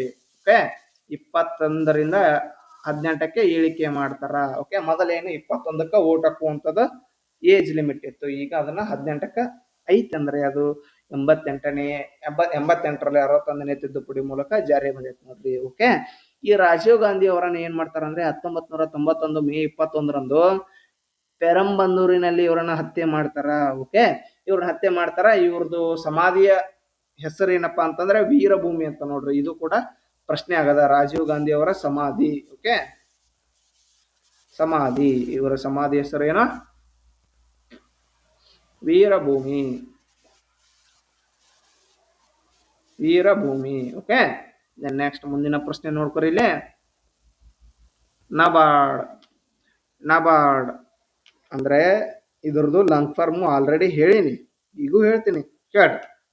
ನಬಾರ್ಡ್ನ ಕೇಂದ್ರ ಕಚೇರಿಯು ಡ್ಯಾಶ್ ನಲ್ಲಿದೆ ಅಂತ ಕೇಳಿದ್ದಾರೆ. ಓಕೆ, ಇದನ್ನ ಆಲ್ರೆಡಿ ಏನು ಈ ಟಾಪಿಕ್ ಅನ್ನ ಡಿಸ್ಕಸ್ ಮಾಡಿಬಿಟ್ಟಿವಿ. ಓಕೆ, ಇದು ಎಲ್ಲಿ ಬಂದೈತೆ ಅಂತೇಳಿ ಎಕ್ಸಾಕ್ಟ್ ಅಂತಂತಂದ್ರೆ ಅದನ್ನು ಹೇಳ್ತೀನಿ ನೋಡ್ರಿ. ಇಲ್ಲಿ BMTC ಕ್ವಶನ್ ಪೇಪರ್ ಏನು ನಾ ಈಗ ಆಲ್ರೆಡಿ KK ಅವ್ರದ್ದು ಕಲ್ಯಾಣ ಕರ್ನಾಟಕ ಅವ್ರದ್ದು ಏನು ಡಿಸ್ಕಸ್ ಮಾಡಿ ಆಲ್ರೆಡಿ ಅಪ್ಲೋಡ್ ಮಾಡಿನಲ್ಲ, ಅದ್ರೊಳಗಡೆ 44ನೇ ಪ್ರಶ್ನೆನೇ ಇದು ಐತಿ ನೋಡ್ರಿ. ಯಾವುದು 44th ಕ್ವಶನ್, ಯಾವುದು ನಬಾರ್ಡ್ ಬಗ್ಗೆ. ಓಕೆ, ಅದರೊಳಗಡೆ ಹೇಳಿ ನೋಡ್ರಿ. ಈ ತರ ರಿಪೀಟೆಡ್ ಕ್ವಶನ್ ಬಂದೇ ಬರ್ತಾವ. ಓಕೆ, ನೀವು ಫುಲ್ ಒಂದು ಪ್ರಶ್ನೆಯನ್ನ ಜಸ್ಟ್ ಆನ್ಸರ್ ಆಯ್ಕೆ ಹೋಗ್ಲಾರ್ದ ಅದ್ರದ್ದು ಫುಲ್ ಅದರದ ಅಪ್ಪ ಅವ್ವ ಅಜ್ಜ ಅಮ್ಮ ಅವ್ರನ್ನೆಲ್ಲರೂ ತಿಳ್ಕೊಬೇಕಾಗ್ತದ. ಓಕೆ, ಹಂಗೆ ತಿಳ್ಕೊಂಡು ಓದ್ತಾ ಹೋದ್ರಪ್ಪ ಅಂತಂದ್ರೆ ನಿಮ್ಗ ಮುಂದಿನ ಪ್ರಶ್ನೆ ಪತ್ರಿಕೆ ಅವರು ಯಾವ ರೀತಿ ಕೇಳಿದ್ರು ನಿಮ್ಗೆ ಆನ್ಸರ್ ಹಾಕುವಂತ ಕೆಪಾಸಿಟಿ ಬೆಳೀತದ ನೋಡ್ರಿ. ಓಕೆ, ಅದ್ರ ಬಗ್ಗೆ ಇನ್ನೊಂದ್ ಸ್ವಲ್ಪ ನಾವು ಈಗ ಮಾಹಿತಿಯನ್ನ ಇನ್ನೊಂದ್ಸಲ ತಿಳ್ಕೊಂಡು ಬರ್ರಿ. ನಬಾರ್ಡ್ನ ಕೇಂದ್ರ ಕಚೇರಿ ಎಲ್ಲಿ ಐತಪ್ಪ ಅಂತಂದ್ರೆ ಮುಂಬೈ ಒಳಗಡೆ ಐತಿ ನೋಡ್ರಿ. ಮುಂಬೈ ಒಳಗಡೆ ಐತಿ. ಓಕೆ, ಈ ನಬಾರ್ಡ್ ಐತಲ್ಲ ಎಷ್ಟರೊಳಗಡೆ ಸ್ಥಾಪನೆ ಆಗ್ತದಪ್ಪ ಅಂತಂದ್ರೆ 1982ರಲ್ಲಿ ಸ್ಥಾಪನೆ ಆಗ್ತದ್ರಿ. ಇದು 1982 ಜುಲೈ 12ರಂದು ಬಿ ಶಿವರಾಮನ್ ಅವರ ನೇತೃತ್ವದಲ್ಲಿ ಒಂದು ಸಮಿತಿಯನ್ನು ರಚಿಸಿರ್ತಾರ. ಈ ಸಮಿತಿಯನ್ನು ಈ ನಬಾರ್ಡ್ ಅನ್ನ ಸ್ಥಾಪನೆ ಮಾಡಕ್ಕೆ ಶಿಫಾರಸು ಮಾಡ್ತದ. ಓಕೆ, ಈ ಬಿ ಶಿವರಾಮನ್ ಅವರ ಶಿಫಾರಸಿನ ಮೇರೆಗೆ ಇದು ನಬಾರ್ಡ್ ಅನ್ನ ಸ್ಥಾಪಿಸ್ತಾರ. ಓಕೆ, ಈ ನಬಾರ್ಡ್ ಎಷ್ಟನೇ ಪಂಚವಾರ್ಷಿಕ ಯೋಜನೆಯಲ್ಲಿ ಸ್ಥಾಪನೆ ಆಯಿತು ಅಂತ ಕೂಡ ಪ್ರಶ್ನೆಯನ್ನ ಕೇಳಿದಾರ. ಓಕೆ, ನಿಮ್ಗೆ ಈಸಿಯಾಗಿ ಇಲ್ಲೊಂದು ಕೇಳ್ಬಿಡ್ತೀನಿ ನೋಡ್ರಿ. NABARD ಎಷ್ಟದಾವು? 6 ಅಕ್ಷರ ಅದಾವು. 6ನೇ ಪಂಚವಾರ್ಷಿಕ ಯೋಜನೆಯಲ್ಲಿ ಏನೋ ಈ ನಬಾರ್ಡ್ ಐತಲ್ಲ ಸ್ಥಾಪನೆ ಆಗ್ತದ. ಓಕೆ, ನೀವು ಏನಾರ ಒಂದು ಟ್ರಿಕ್ ಮಾಡ್ಕೋಬೇಕ್ರಿ. ಟ್ರಿಕ್ ಮಾಡ್ಕೊಂಡ್ರೆ ನಿಮಗೆ ಭಾರಿ ನೆನಪುಳಿಯಕ ಚಾನ್ಸಸ್ ಉಳಿತದ. ಓಕೆ. ದೆನ್ ನೆಕ್ಸ್ಟ್ ಅದೇ ರೀತಿಯಾಗಿ ಇದು ಏನಪ್ಪಾ ಅಂತಂದ್ರೆ ಇದು ಕೃಷಿ ಪತ್ತಿನ ಕೇಂದ್ರ ಬ್ಯಾಂಕ್ ಆಗಿದೆ. ಈ ನಬಾರ್ಡ್ ನ ಲಾಂಗ್ ಫಾರ್ಮ್ ಏನಪ್ಪಾ ಅಂತಂದ್ರೆ national bank for agriculture and rural development. ನೋಡ್ರಿ ಈಗಾಗಲೇ ಇದನ್ನ ಡಿಸ್ಕಸ್ ಮಾಡಿದೀವಿ. ಓಕೆ, ಮುಂದಿನ ಪ್ರಶ್ನೆಯನ್ನ ನೋಡ್ಕೋರಿ. ಇಲ್ಲಿ ಎಲೆಕ್ಟ್ರೋರಲ್ ಕಾಲೇಜ್ ಡ್ಯಾಶ್ ಅನ್ನು ಒಳಗೊಂಡಿದೆ. ಓಕೆ, ಎಲೆಕ್ಟ್ರೋರಲ್ ಕಾಲೇಜ್ ಅಪ್ಪ ಅಂತಂದ್ರೆ ಏನಂದ್ರೆ ಇದು ರಾಷ್ಟ್ರಪತಿಯವರ ಚುನಾವಣೆಗೆ ಸಂಬಂಧಪಟ್ಟಂತೆ ಅವರಿಗೆ ಯಾರ್ಯಾರು ಓಟ್ ಹಾಕ್ಬಹುದು ಏನು ಅನ್ನೋದ್ರ ಬಗ್ಗೆ ಈ ಎಲೆಕ್ಟ್ರೋರಲ್ ಕಾಲೇಜ್ ಹೇಳ್ತದ. ಓಕೆ, ಡ್ಯಾಶ್ ಅನ್ನು ಒಳಗೊಂಡಿದೆ. ಹೇಳ್ತದ ಅನ್ನೋದಕ್ಕಿಂತ ಅದು ಎಲೆಕ್ಟ್ರೋರಲ್ ಕಾಲೇಜ್ ಅಂದ್ರೆ ಇಲ್ಲಿರುವಂತ ಸದಸ್ಯರನ್ನ ಒಳಗೊಂಡಿರ್ತದ ಅಂದಂಗ. ಓಕೆ, ಆಪ್ಷನ್ ನೋಡ್ಕೊರಿ. ಇಲ್ಲಿ ಲೋಕಸಭೆ, ರಾಜ್ಯಸಭೆ, ವಿಧಾನಸಭೆಯ ಚುನಾಯಿತ ಸದಸ್ಯರು, ವಿಧಾನಸಭೆಯ ಮತ್ತು ವಿಧಾನ ಪರಿಷತ್ತಿನ ಚುನಾಯಿತ ಸದಸ್ಯರು, ಸಂಸತ್ತಿನ ಸದಸ್ಯರು, ಲೋಕಸಭೆ ಮತ್ತು ರಾಜ್ಯಸಭೆಯ ಚುನಾಯಿತ ಸದಸ್ಯರು ಅಂತ ಕೊಟ್ಟಿದ್ದಾರೆ. ಓಕೆ, ಪ್ರೆಸಿಡೆಂಟ್ ಅವರ ಚುನಾವಣೆಯೊಳಗಡೆ, ಪ್ರೆಸಿಡೆಂಟ್ ಅಂದ್ರೆ ರಾಷ್ಟ್ರಪತಿ. ಓಕೆ, ಪ್ರೆಸಿಡೆಂಟ್ ಅವರ ಚುನಾವಣೆ ಒಳಗಡೆ ಯಾರ್ಯಾರು ಭಾಗಿಯಾಗ್ತಾರಪ್ಪ ಅಂತಂದ್ರೆ ಲೋಕಸಭೆಯ ಚುನಾಯಿತ ಸದಸ್ಯರು, ಮತ್ತು ರಾಜ್ಯಸಭೆಯ ಚುನಾಯಿತ ಸದಸ್ಯರು, ಮತ್ತು ವಿಧಾನಸಭೆಯ ಚುನಾಯಿತ ಸದಸ್ಯರು. ಈ ಮೂರೂರ್ದು ಏನೈತಲ್ರಿ, ಈ ಮೂರೂರ್ದು ರಾಜ್ಯಸಭೆ, ಲೋಕಸಭೆ ಮತ್ತು ವಿಧಾನಸಭೆಯ ಚುನಾಯಿತ ಸದಸ್ಯರು ಏನದಾರಲ್ಲ, ಬರೀ ಚುನಾಯಿತ ಸದಸ್ಯರು ಅಷ್ಟ. ಮತ್ತ ವಾಪಸ್ ಇವರು ನಾಮನಿರ್ದೇಶನ ಮಾಡ್ತಾರಲ್ಲ ರಾಜ್ಯಸಭೆಗೆ 12 ಮಂದಿನ, ಅವರು ಇದ್ರೊಳಗಡೆ ಇನ್ಕ್ಲೂಡ್ ಆಗುದಿಲ್ಲ. ಓಕೆ, ಓನ್ಲಿ ಚುನಾಯಿತ ಸದಸ್ಯರಷ್ಟೇ ಪ್ರೆಸಿಡೆಂಟ್ ಅನ್ನ ಆಯ್ಕೆ ಮಾಡೋಕೆ ಅರ್ಹತೆಯನ್ನ ಹೊಂದಿದ್ದಾರೆ. ಓಕೆ, ಅದಕ್ಕೆ ನಾವು ಈ ಮೂರು ಸಭೆಯ ಸದಸ್ಯರನ್ನ ಒಳಗೊಂಡಿದ್ದಕ್ಕೆ ಏನಂತ ಕರೀತಾರೆ, ಎಲೆಕ್ಟ್ರಲ್ ಕಾಲೇಜ್ ಅಂತ ಕರೀತಾರೆ. ಓಕೆ, ಈಗ ವಿಧಾನಸಭೆ ಐತೆ ಅಂದ ತಕ್ಷಣ ಸರ ಈಗ ನೋಡ್ರಿ ಜಮ್ಮು ಕಾಶ್ಮೀರಕ್ಕೆ ವಿಧಾನಸಭೆ ಐತಿ, ದೆಹಲಿಗೆ ಐತಿ, ಪಾಂಡಿಚೇರಿಗೆ ಐತಿ, ಇವೆಲ್ಲಕ್ಕೂ ಐತಿ ಅಂದ್ಮೇಲೆ ಇವರು ಕೂಡ ಯಾಡ್ ಹಾಕ್ತಾರನ್ರಿ ಅಂತ ಕೇಳ್ಬೋದು ನೀವು. ಆಕ್ಚುಲಿ ದೆಹಲಿ ಪಾಂಡಿಚೇರಿ ಪ್ರಸ್ತುತ ಐತ್ರಿ. ಓಕೆ, ದೆಹಲಿ ಮತ್ತು ಪಾಂಡಿಚೇರಿ, ಈ ದೆಹಲಿ ಮತ್ತು ಪಾಂಡಿಚೇರಿ ವಿಧಾನಸಭೆಯ ಚುನಾಯಿತ ಸದಸ್ಯರು ಭಾಗವಹಿಸಬಹುದು. ಬಟ್ ಜಮ್ಮು ಮತ್ತು ಕಾಶ್ಮೀರದ ಏನೈತಲ್ರಿ, ಇವರು ಪ್ರಸ್ತುತ ಇಲ್ಲ ನೋಡ್ರಿ, ಪ್ರೆಸೆಂಟ್ ಆಗಿಲ್ಲ. ಯಾಕಪ್ಪ ಅಂತಂದ್ರೆ 2019 ಒಳಗಡೆ ಏನಾಗ್ತದ, ಈ ಜಮ್ಮು ಕಾಶ್ಮೀರ ರಾಜ್ಯ ಹೋಗಿ ಯುನೈಟೆಡ್ ಟೆರಿಟರಿ ಆಗಿ ಸ್ಥಾನಮಾನವನ್ನ ಪಡೆದುಕೊಳ್ತದ. ಓಕೆ, ಆ ಸ್ಥಾನಮಾನವನ್ನ ಪಡೆದುಕೊಂಡಾಗ ತಿದ್ದುಪಡಿ ಆಗಿಲ್ಲ. ಎದಕ್ ತಿದ್ದುಪಡಿ ಆಗಿಲ್ಲಪ್ಪ ಅಂತಂದ್ರೆ ಈಗ ಪ್ರೆಸಿಡೆಂಟ್ ಅವರ ಎಲೆಕ್ಷನ್ಗೆ ಸಂಬಂಧಪಟ್ಟಂತೆ ಇವರು ಕೂಡ ಭಾಗವಹಿಸ್ಬೇಕಂತ ಹೇಳಿ 54ನೇ ವಿಧಿಗೆ, ಇದು ಪ್ರೆಸಿಡೆಂಟ್ ಅವರ ಚುನಾವಣೆ ಎಷ್ಟನೇ ವಿಧಿ ಹೇಳ್ತದ, 54ನೇ ವಿಧಿ. ಈ 54ನೇ ವಿಧಿಗೆ ತಿದ್ದುಪಡಿ ತಂದಿಲ್ಲ. ಆದ ಕಾರಣ 2022 ಒಳಗಡೆ ಏನು ದ್ರೌಪದಿ ಮುರ್ಮು ಅವರು ಆಯ್ಕೆ ಆಗ್ತಾರಲ್ರಿ, ಆ ಟೈಮ್ ಒಳಗಡೆ ಇದನ್ನ ಯಾಡ್ ಮಾಡಿಲ್ಲ. ಓಕೆ, ನೆಕ್ಸ್ಟ್ ಅದೇ ರೀತಿಯಾಗಿ ಇನ್ನೊಂದು ಏನ್ ನೆನಪಿಟ್ಕೋಬೇಕಾದಂತ ಅಂಶ ಯಾವ್ದಪ್ಪ ಅಂತಂದ್ರೆ, ಒಂದ್ ವೇಳೆ ಸಿಎಂ ಅವರು ಕೂಡ ವಿಧಾನ ಪರಿಷತ್ತಿನಿಂದ ಆಯ್ಕೆ ಆದ್ರಂತಿಕೋರಿ, ಅವರು ಕೂಡ ಪ್ರೆಸಿಡೆಂಟ್ ಅವರ ಚುನಾವಣೆಯಲ್ಲಿ ಭಾಗವಹಿಸುವಂತಿಲ್ಲ. ನೋಡ್ರಿ ಇಲ್ಲಿ ಏನ್ ಕೊಟ್ಟಾರ, ಬರೀ ಲೋಕಸಭೆ, ರಾಜ್ಯಸಭೆ, ವಿಧಾನಸಭೆ ಅಷ್ಟ ಕೊಟ್ಟಾರ. ವಿಧಾನ ಪರಿಷತ್ ಐತೇನ್ರಿ, ಇಲ್ಲ. ವಿಧಾನ ಪರಿಷತ್ತಿನಿಂದ ಒಂದ್ ವೇಳೆ ಈಗ ವಿಧಾನ ಪರಿಷತ್ತಿನಿಂದ ಕೂಡ ಸಾಕಷ್ಟು ಜನ ಏನು ಸಿಎಂಗಳು ಆಯ್ಕೆ ಆಗಿದ್ದಾರೆ. ನಮ್ಮ ಕರ್ನಾಟಕದಲ್ಲಿ ಬಂದ್ರೆ ಈ ಸದಾನಂದ ಗೌಡ ಅವ್ರು ಏನದಾರಲ್ರಿ, ಇವರು ವಿಧಾನ ಪರಿಷತ್ತಿಂದ ಆಯ್ಕೆ ಆಗಿದ್ದರು. ಅಂತ ಏನಾದ್ರು ಸಿಎಂ ಏನಾದ್ರು ಇದ್ರಪ್ಪ ಅಂದ್ರೆ ಅವರು ಕೂಡ ಪ್ರೆಸಿಡೆಂಟ್ ಚುನಾವಣೆಯಲ್ಲಿ ಭಾಗವಹಿಸುವ ಅವಕಾಶ ಇಲ್ಲ ನೋಡ್ರಿ. ಓಕೆ, ಮುಂದಿನ ಪ್ರಶ್ನೆಯನ್ನು ನೋಡ್ಕೊಂಡ್ ಬರ್ರಿ. ಸಮಾಜವಾದಿ, ಸೋಷಿಯಲಿಸ್ಟ್ ಪದವನ್ನು ಮುನ್ನುಡಿಯಲ್ಲಿ ಡ್ಯಾಶ್ ಮೂಲಕ ಸೇರಿಸಲಾಯಿತು ಅಂತ ಐತೇನೆ. ಓಕೆ, ಇದು ಕೂಡ ಈ ಪ್ರಶ್ನೆ ಈಗ ಆಲ್ರೆಡಿ ನಾವು ಡಿಸ್ಕಸ್ ಮಾಡಿವಲ್ಲ. ಯಾವುದು? SDA question paper. SDA question paper ಏನು ಡಿಸ್ಕಸ್ ಮಾಡಿವಲ್ಲ ಅದ್ರೊಳಗಡೆ ಎಷ್ಟನೇ ಪ್ರಶ್ನೆ ಐತೆ ಅಂದ್ರೆ 85ನೇ ಪ್ರಶ್ನೆ ಐತಿ ನೋಡ್ರಿ. ಇದು 85ನೇ ಪ್ರಶ್ನೆ. ಯಾವುದು? ಇದನ್ನ ಏನೈತಲ್ಲ ಇದಕ್ಕೆ ಸಂಬಂಧಪಟ್ಟಂತೆ ಅಲ್ಲಿ ಮಾಹಿತಿಯನ್ನ ಕೊಟ್ಟಿದ್ದೀನಿ ನಾನು ಅಲ್ಲಿ. ಓಕೆ, ಅಲ್ಲಿ ಏನು ಎಲ್ಲ ಡೀಟೇಲ್ ಆಗಿ ಹೇಳಿನಿ. ಆ ರೀತಿಯಾಗಿ ನೀವು ಓದಿದ್ರ ಅಂದ್ರ ಬೇಕಾದಂತ ಎಕ್ಸಾಮ್ ಕ್ಲಿಯರ್ ಮಾಡ್ಬೋದು. ಓಕೆ, ಇರ್ಲಿ. ಇದಕ್ಕೆ ಅದ್ರೊಳಗಡೆ ಏನಂತ ಆಕ್ಚುಲಿ ಪ್ರಶ್ನೆ ಏನಂತೈತೆ ಅಂದ್ರೆ ಮಿನಿ ಸಂವಿಧಾನ ಅಂತೇಳಿ ಯಾವ ತಿದ್ದುಪಡಿಯನ್ನ ಕರಿತೀವಿ ಅಂತೈತಿ. ಇಲ್ಲಿ ಏನ್ ಕೇಳಿದಾರ, ಸಮಾಜವಾದಿ ಪದವನ್ನು ಮುನ್ನುಡಿಯಲ್ಲಿ ಯಾವ ಮೂಲಕ ಸೇರಿಸಲಾಯಿತು ಅಂತ ಇಲ್ಲಿ ಕೇಳಿದಾರ. 42ನೇ ತಿದ್ದುಪಡಿಯ ಮೂಲಕ ಸೇರಿಸಲಾಯಿತು ಬಿಡ್ರಿ. ಓಕೆ, ಈ 42ನೇ ತಿದ್ದುಪಡಿ ಒಳಗಡೆ ಏನೇನ್ ಅಂಶಗಳು ಆ್ಯಡ್ ಅದು, ಇದು ಏನೇನಾಯ್ತು, ಯಾರು ಮಾಡಿದ್ರು, ಇದನ್ನೆಲ್ಲ ಫುಲ್ ಇನ್ ಡೀಟೇಲ್ ಆಗಿ ತಿಳ್ಕೊಂಡ್ಬಿಟ್ರಿ ಅಂದ್ರೆ ಒಂಥರ ಏನು ಹೈ ಹಿಡಿಂಗ್ ಟಾಪಿಕ್ ಇದು. ಓಕೆ, ಜಾಸ್ತಿ ಟೈಮ್ ಪ್ರಶ್ನೆ ಕೇಳಿದಾರೆ ಈ ಟಾಪಿಕ್ ಮೇಲೆ ಅಂದ್ರೆ ನೀವು ಅದನ್ನ ಫುಲ್ ಡೆಪ್ತ್ ಆಗಿ ತಿಳ್ಕೊಂಡ್ಬಿಡ್ಬೇಕು. ಮುಳ್ಳ ಪ್ರಶ್ನೆ ಬರುವಂತ ಚಾನ್ಸಸ್ ಇರ್ತದ ಆದ ಕಾರಣದಿಂದಾಗಿ. ಓಕೆ, ಓಕೆ, ಇದು 42ನೇ ತಿದ್ದುಪಡಿ ಕಾಯ್ದೆ. ಓಕೆ, ಈ 42ನೇ ತಿದ್ದುಪಡಿ ಒಳಗಡೆ ಯಾವ ಪದವನ್ನು ಸೇರಿಸ್ತಾರೆ ಅಂದ್ರೆ, ಒಂದು ಸಮಾಜವಾದಿ, ಇನ್ನೊಂದು ಜಾತ್ಯತೀತ, ಇನ್ನೊಂದು ಯಾವ್ದಪ್ಪ ಅಂತಂತಂದ್ರೆ ಸಮಗ್ರತೆ. ನೋಡ್ರಿ, ಸಮಗ್ರತೆ, ಐಕ್ಯತೆ ಎಲ್ಲ ಒಂದರಿಕೆ. ಓಕೆ, ಇದನ್ನ ನಾನು ಆಕ್ಚುಲಿ ಇಂಗ್ಲಿಷ್ ಒಳಗಡೆ ಏನೋ ಒಂದು ಕೋಡ್ ಮಾಡಿಬಿಟ್ಟಿದ್ದೆ ನಿಮ್ಗೆ, ಆಲ್ರೆಡಿ ಅದನ್ನ ಹೇಳಿನಿ. ಸಿಸ್ ಅಂತ ಹೇಳಿ ಒಂದು ಕೋಡ್ ಮಾಡಿದ್ದೆ ಇದಕ್ಕೆ. ಸಿಸ್ ಅಂದ್ರೆ ಒಂದು ಸೋಷಿಯಲಿಸ್ಟ್, ಐ ಅಂದ್ರೆ ಇಂಟಿಗ್ರಿಟಿ ಸಮಗ್ರತೆ, ಎಸ್ ಅಂದ್ರೆ ಮತ್ತೇನು ಸೆಕ್ಯುಲರಿಸಮ್ ಅಂದ್ರೆ ಜಾತ್ಯತೀತ. ನೋಡ್ರಿ, ಜಾತ್ಯತೀತ. ಓಕೆ, ಇದು ಕೋಡ್ ನೋಡ್ರಿ. ಇದು 42ನೇ ತಿದ್ದುಪಡಿಯ ಮೂಲಕ ಯಾವ ಪದವನ್ನು ಸೇರಿಸಲಾಗಿದೆ ಅಂತ ಕೇಳಿದ್ರೆ ಈ ಕೋಡ್ ಅನ್ನ ನೆನಪಿಟ್ಕೊಂಡ್ರೆ ನೀವು ಈಸಿಯಾಗಿ ಹೇಳ್ಬಹುದು. ಓಕೆ, ನೆಕ್ಸ್ಟ್ ಅದೇ ರೀತಿಯಾಗಿ ಇವನೇನ ಮುನ್ನುಡಿ ಅಂದ್ರೆ ಏನ್ರಿ, ಪೀಠಿಕೆ. ನಮ್ಮ ಸಂವಿಧಾನದ ಪೀಠಿಕೆಯಲ್ಲಿ ಇದನ್ನ ಸೇರಿಸಲಾಯಿತು. ಓಕೆ, 42ನೇ ತಿದ್ದುಪಡಿ ಒಳಗಡೆ ನಾವು ಏನೇನು ಅಂಶಗಳು ತಿದ್ದುಪಡಿ ಮಾಡಿದಾರ ಅಂತೇಳಿ ನಿಮ್ಗೆ ಆಲ್ರೆಡಿ ನಿಮ್ಗೆ ಫುಲ್ ಇನ್ ಡೀಟೇಲ್ ನಾಲೆಜ್ ಅನ್ನ ಕೊಡಲಾಗಿದೆ. ಈಗ ನಾವು ಇಲ್ಲಿ ಪೀಠಿಕೆ ಬಗ್ಗೆ ಒಂದ್ ಸ್ವಲ್ಪ ನೋಡ್ಕೊಳ್ಳೋಣ. ಓಕೆ, ಪೀಠಿಕೆ. ಈ ಸಂವಿಧಾನ ರಚನಾ ಸಭೆಗೆ ಪ್ರಸ್ತಾವನೆಯನ್ನ ಸಲ್ಲಿಸಿದವರು ಯಾರಪ್ಪ ಅಂತಂತಂದ್ರೆ ಜವಾಹರ್ಲಾಲ್ ನೆಹರು ಅವ್ರು. ನೋಡ್ರಿ, ಜವಾಹರ್ಲಾಲ್ ನೆಹರು ಅವ್ರು ಏನ್ ಮಾಡ್ತಾರ, ಸಂವಿಧಾನ ರಚನಾ ಸಭೆಗೆ ಪೀಠಿಕೆಯನ್ನ ಸಲ್ಲಿಸ್ತಾರ. ಅದನ್ನು ಡೇಟ್ ವಿತ್ ಡೇಟ್ ನೆನಪಿಟ್ಕೋಬೇಕಾಗತ್ತ. ಆಲ್ರೆಡಿ ಪ್ರಶ್ನೆ ಕೇಳಿದ್ದಾರೆ, ಡಿಸೆಂಬರ್ 13, 1946. ನೋಡ್ರಿ, ಓಕೆ, ಎಷ್ಟರಲ್ಲಿ 1946. ಓಕೆ, ಒಂದ್ ನಿಮಿಷ, 1946 ನೋಡ್ರಿ. ಓಕೆ, ಇದು ಡಿಸೆಂಬರ್ 13, 1946 ಏನೈತಿ, ಇದು ಸಂವಿಧಾನದ 3ನೇ ಸಭೆ. ನೋಡ್ರಿ, ಇದು 3ನೇ ಸಭೆ. ಓಕೆ, ನೆಕ್ಸ್ಟ್ ಇದನ್ನೇನು ಏನೋ ಪ್ರಸ್ತಾಪ ಮಾಡಿದ್ರಪ್ಪ ಇವರು. ಓಕೆ, ಹಂಗಾದ್ರೆ ಇದನ್ನ ಸಂವಿಧಾನ ರಚನಾ ಸಭೆ ಇದನ್ನ ಅಂಗೀಕರಿಸಿದ್ದು ಯಾವಾಗಪ್ಪ ಅಂತಂತಂದ್ರೆ 1947. ಇದು ಪ್ರಸ್ತಾಪ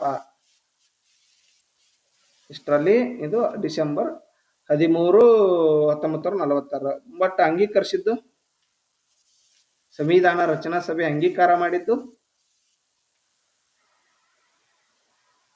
1947 ಜನವರಿ 22. ನೋಡ್ರಿ, ಏನು ಇದನ್ನ ಈ ಪೀಠಿಕೆಯನ್ನ ಸಂವಿಧಾನ ರಚನಾ ಸಭೆ ಅಂಗೀಕಾರ ಮಾಡಿದ್ದು 1947 ಜನವರಿ 22. ಮತ್ ಜಾರಿಗೆ ತಂದಿದ್ದು ಯಾವಾಗಪ್ಪ, ಸಂವಿಧಾನ ಯಾವಾಗ ಜಾರಿ ಬಂತು, 1950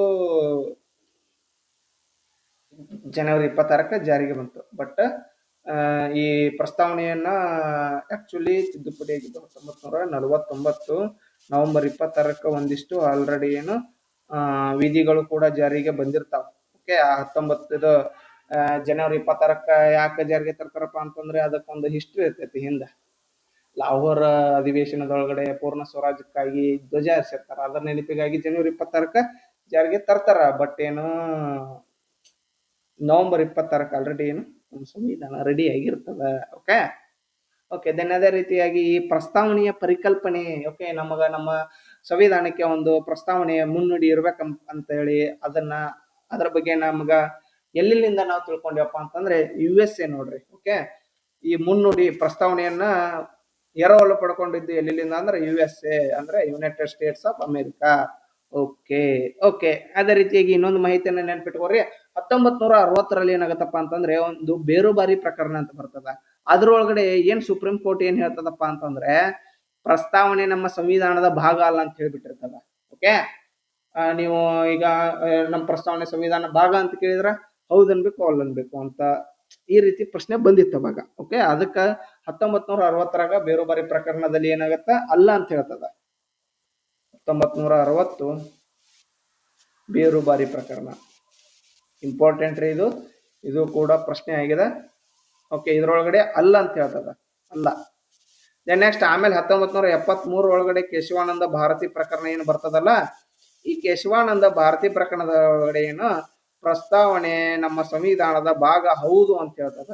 ಹೌದು ಅಂತ ಹೇಳಿ ಅದನ್ನೇನು ನಮ್ಮ ಸಂವಿಧಾನದೊಳಗಡೆ 368 ಮೂಲ ಸಂವಿಧಾನಕ್ಕೆ ಧಕ್ಕೆ ಬಾರದಂತೆ 368ನೇ ವಿಧಿ ಅನ್ವಯ ತಿದ್ದುಪಡಿ ಮಾಡಬಹುದು ಅಂತ ಹೇಳ್ತದ. ಆ ಕಾರಣದಿಂದಾಗಿ ಈ 42ನೇ ತಿದ್ದುಪಡಿ ಎಷ್ಟ್ರಾಗ ಆಗುತ್ತಂದ್ರೆ 1976 ಒಳಗಡೆ ಆಗತ್ತ.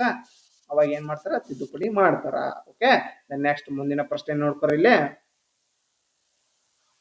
ತಿದ್ದುಪಡಿ ಮಾಡಲು, ಮಾರ್ಪಡಿಸಲು ಅಥವಾ ತಿರಸ್ಕರಿಸಲು ರಾಜ್ಯಸಭೆಗೆ ಯಾವುದೇ ಅಧಿಕಾರವಿಲ್ಲ.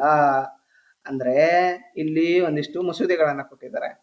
ಈ ಮಸೂದೆಗೆ ಸಂಬಂಧಪಟ್ಟಂತೆ ರಾಜ್ಯಸಭೆಗೆ ಯಾವುದಕ್ಕೆ ಅಧಿಕಾರ ಇಲ್ಲ ಅಂತ ಹೇಳಿ ಕೇಳಿದಾರ. ಓಕೆ, ಲೋಕಸಭೆ ಅಂಗೀಕರಿಸಿದ ಸಾಮಾನ್ಯ ಮಸೂದೆ, ಲೋಕಸಭೆ ಅಂಗೀಕರಿಸಿದ ಹಣದ ಮಸೂದೆ, ಒಂದು ಸಾಂವಿಧಾನಿಕ ತಿದ್ದುಪಡಿ ಮಸೂದೆ, ಲೋಕಸಭೆ ಅಂಗೀಕರಿಸಿದ ಯಾವುದೇ ಮಸೂದೆ ಅಂತ ಕೊಟ್ಟಿದ್ದಾರೆ. ಓಕೆ, ಆಕ್ಚುಲಿ ಏನಪ್ಪಾ ಅಂತಂದ್ರೆ ಇದಕ್ಕೆ ಸರಿಯಾದ ಉತ್ತರ ಯಾವುದು? ಲೋಕಸಭೆ ಅಂಗೀಕರಿಸಿದ ಹಣದ ಮಸೂದೆ ನೋಡ್ರಿ, ಇದು ಸರಿಯಾದ ಉತ್ತರ. ಓಕೆ, ಅದರ ಬಗ್ಗೆ ಒಂದಿಷ್ಟು ಮಾತಾಡೋಂಬರಿಲಿ. ಫಸ್ಟ್ 2 ತರ ಬಿಲ್ ಬರ್ತಾವ್ರಿ, ನೆನಪಿಟ್ಕೊಂಡ್ಬಿಡ್ರಿ. ಒಂದು ಫೈನಾನ್ಸ್ ಬಿಲ್ ಅಂತ ಬರುತ್ತಾ, ಇನ್ನೊಂದು ಮನಿ ಬಿಲ್ ಅಂತ ಬರ್ತದ. ಓಕೆ, ಈ ಮನಿ ಬಿಲ್ ಫೈನಾನ್ಸ್ ಬಿಲ್ ಬಗ್ಗೆ ನಿಮಗೆ ಫಸ್ಟ್ ಏನ್ ಡಿಫ್ರೆನ್ಸ್ ಅಪ್ಪ ಅಂತಂದ್ರೆ, ಮನಿ ಬಿಲ್ ಅಂದ್ರೆ ಇದು ಹಣದ ಮಸೂದೆ ನೋಡ್ರಿ. ಮನಿ ಬಿಲ್ ಅಂದ್ರೆ ಹಣದ ಮಸೂದೆ.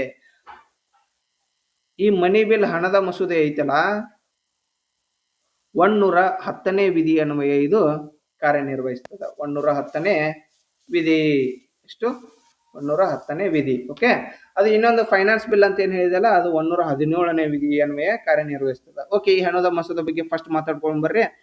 ಇದನ್ನ ಏನ್ ಮಾಡ್ತಾರಪ್ಪ ಅಂತಂದ್ರೆ, ಫಸ್ಟ್ ಲೋಕಸಭೆ ಒಳಗಡೆ ಇದನ್ನ ಮಂಡಿಸ್ತಾರ. ಓಕೆ, ಇದನ್ನ ಮಂಡಿಸೋದಕ್ಕಿಂತ ಮುಂಚೆಗೆ ಏನಪ್ಪಾ ಅಂತಂದ್ರೆ ರಾಷ್ಟ್ರಪತಿ ಅವರ ಇದು ಇರ್ಬೇಕು, ಅವರಿಂದ ಏನೋ ಫಸ್ಟ್ ಅವ್ರ ಮುಂದೆ ಪ್ರಸ್ತಾಪ ಮಾಡಿರ್ಬೇಕು, ಅವ್ರು ಓಕೆ ಮಂಡಿಸ್ರಿ ಅಂತ ಹೇಳಿರ್ಬೇಕಾಗುತ್ತೆ.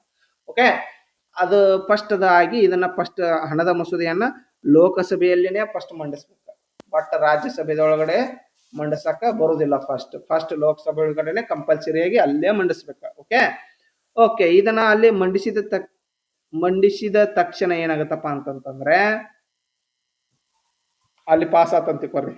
ಓಕೆ, ಅಲ್ಲಿ ಇದ್ರೊಳಗಡೆ ಲೋಕಸಭೆ ಒಳಗಡೆನೆ ಪಾಸ್ ಆಯ್ತಪ್ಪ ಅಂತಂತಂದ್ರೆ ನೆಕ್ಸ್ಟ್ ರಾಜ್ಯಸಭೆಗೆ ಕಳಿಸ್ತದ್ರ. ಓಕೆ, ಆ ರಾಜ್ಯಸಭೆಗೆ ಕಳ್ಸಲಾಗ್ತದಲ್ಲಪ್ಪ, ಆ ರಾಜ್ಯಸಭೆಗೆ ಕಳಿಸಿದ ತಕ್ಷಣ ಇದನ್ನ ರಾಜ್ಯಸಭೆ ಯಾವುದೇ ಕಾರಣಕ್ಕೂ ಇದನ್ನ ತಿದ್ದುಪಡಿ ಮಾಡಂಗಿಲ್ಲ, ಮರುಪರಿಶೀಲನೆಗೆ ಕಳಿಸುವಂಗಿಲ್ಲ.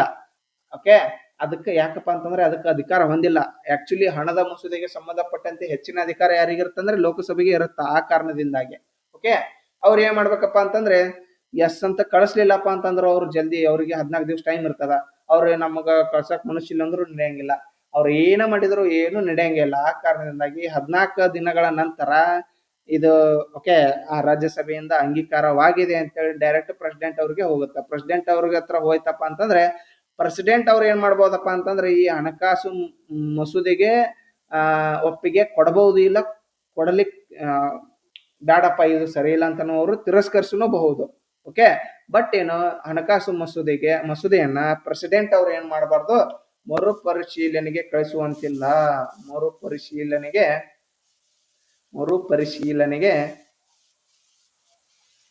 ಕಳಿಸುವಂತಿಲ್ಲ. Okay okay okay okay okay, ಈ ಹಣದ ಮಸೂದೆ ಅಂತ ಹೇಳಿದೆ. ಈ ಹಣದ ಮಸೂದೆಯನ್ನ ಏನಪ್ಪಾ ಫಸ್ಟ್ ಇದ್ರೊಳಗಡೆ ಮಂಡಿಸ್ತೀವಲ್ಲ, ಮಂಡಿಸಿದಾಗ ಇದು ಹಣದ ಮಸೂದೆ ಹೌದು ಅಲ್ಲ ಅಂತೇಳಿ ಡಿಸೈಡ್ ಮಾಡೋರು ಯಾರಪ್ಪ ಅಂತಂದ್ರೆ ಲೋಕಸಭಾ ಸ್ಪೀಕರ್ ನೋಡ್ರಿ. ಲೋಕಸಭಾ ಸ್ಪೀಕರ್ ಅಂದ್ರೆ ಸಭಾಪತಿ ಅಂತ ಕರಿತೀವಿ ನಾವು. ಸ್ಪೀಕರ್, ಲೋಕಸಭೆಯ ಅಧ್ಯಕ್ಷರೇನಿರ್ತಾರಲ್ಲ, ಇದು ಹಣದ ಮಸೂದೆ ಹೌದು ಅಲ್ಲ ಅಂತೇಳಿ ಅವರೇ ಡಿಸೈಡ್ ಮಾಡ್ತಾರ ನೋಡ್ರಿ. ಓಕೆ, ನೆಕ್ಸ್ಟ್ ಮುಂದಿನ ಪ್ರಶ್ನೆ ನೋಡ್ಕೊರಿ. ಇಲ್ಲಿ ಅಶೋಕ್ ಮೆಹ್ತಾ ಸಮಿತಿಯು ಪಂಚಾಯತ್ ರಾಜ್ ವ್ಯವಸ್ಥೆಗೆ ಯಾವ ಮಾದರಿಯನ್ನು ಶಿಫಾರಸು ಮಾಡಿದೆ ಅಂತ ಇಲ್ಲಿ ಪ್ರಶ್ನೆಯನ್ನ ಕೇಳಿದ್ದಾರೆ. ಓಕೆ, ಈಗ ಆಲ್ರೆಡಿ ಇಲ್ಲಿ ಬಲವಂತ್ ರಾಯ್ ಮೆಹ್ತಾ ಅವರ ಸಮಿತಿ ಐತಿ ಅಂತ ಹೇಳಿದ್ನಲ್ಲ, ಅದು ಎಷ್ಟು ಹಂತದ ಪಂಚಾಯತ್ ಅನ್ನ ಶಿಫಾರಸು ಮಾಡಿದ್ದಪ್ಪ ಅಂತಂದ್ರೆ 3 ಹಂತದ ಅಂತ ಹೇಳಿದೆ. ಇಲ್ಲಿ ಇವ್ರು ಅಶೋಕ್ ಮೆಹ್ತಾ ಅವ್ರದ್ದು ಎಷ್ಟು ಅಂತ ಕೇಳಿದ್ದಾರೆ ಇಲ್ಲಿ. ಓಕೆ, ಇವ್ರದ್ದು ಆಪ್ಷನ್ ನೋಡ್ಕೊರಿ. ಇಲ್ಲಿ 2 ಶ್ರೇಣಿ, 3 ಶ್ರೇಣಿ, 4 ಶ್ರೇಣಿ, 1 ಶ್ರೇಣಿ. ಓಕೆ, ಇವರು ಆಕ್ಚುಲಿ 2 ಹಂತದ ಶ್ರೇಣಿಗೆ ಶಿಫಾರಸು ಮಾಡಿದ್ದಾರೆ ನೋಡ್ರಿ ಅಶೋಕ್ ಮೆಹ್ತಾ ಅವರು. ಓಕೆ, ಆ 2 ಶ್ರೇಣಿ ಯಾವಪ್ಪ ಅಂತಂತಂದ್ರೆ ಒಂದು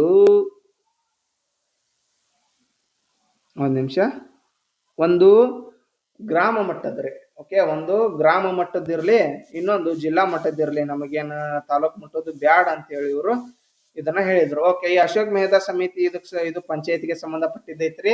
ಇದನ್ನ ಐತಲ್ರಿ ಅಶೋಕ್ ಮೆಹ್ತಾ ಸಮಿತಿಯನ್ನ 1977ರಲ್ಲಿ ಈ ಸಮಿತಿಯನ್ನ ನೇಮಿಸಿರ್ತಾರ. ಇವರು 1978 ವರದಿಯನ್ನ ನೀಡಿ ನಮಗೆ ಗ್ರಾಮ ಮತ್ತು ಜಿಲ್ಲಾ ಮಟ್ಟದ 2 ಹಂತದ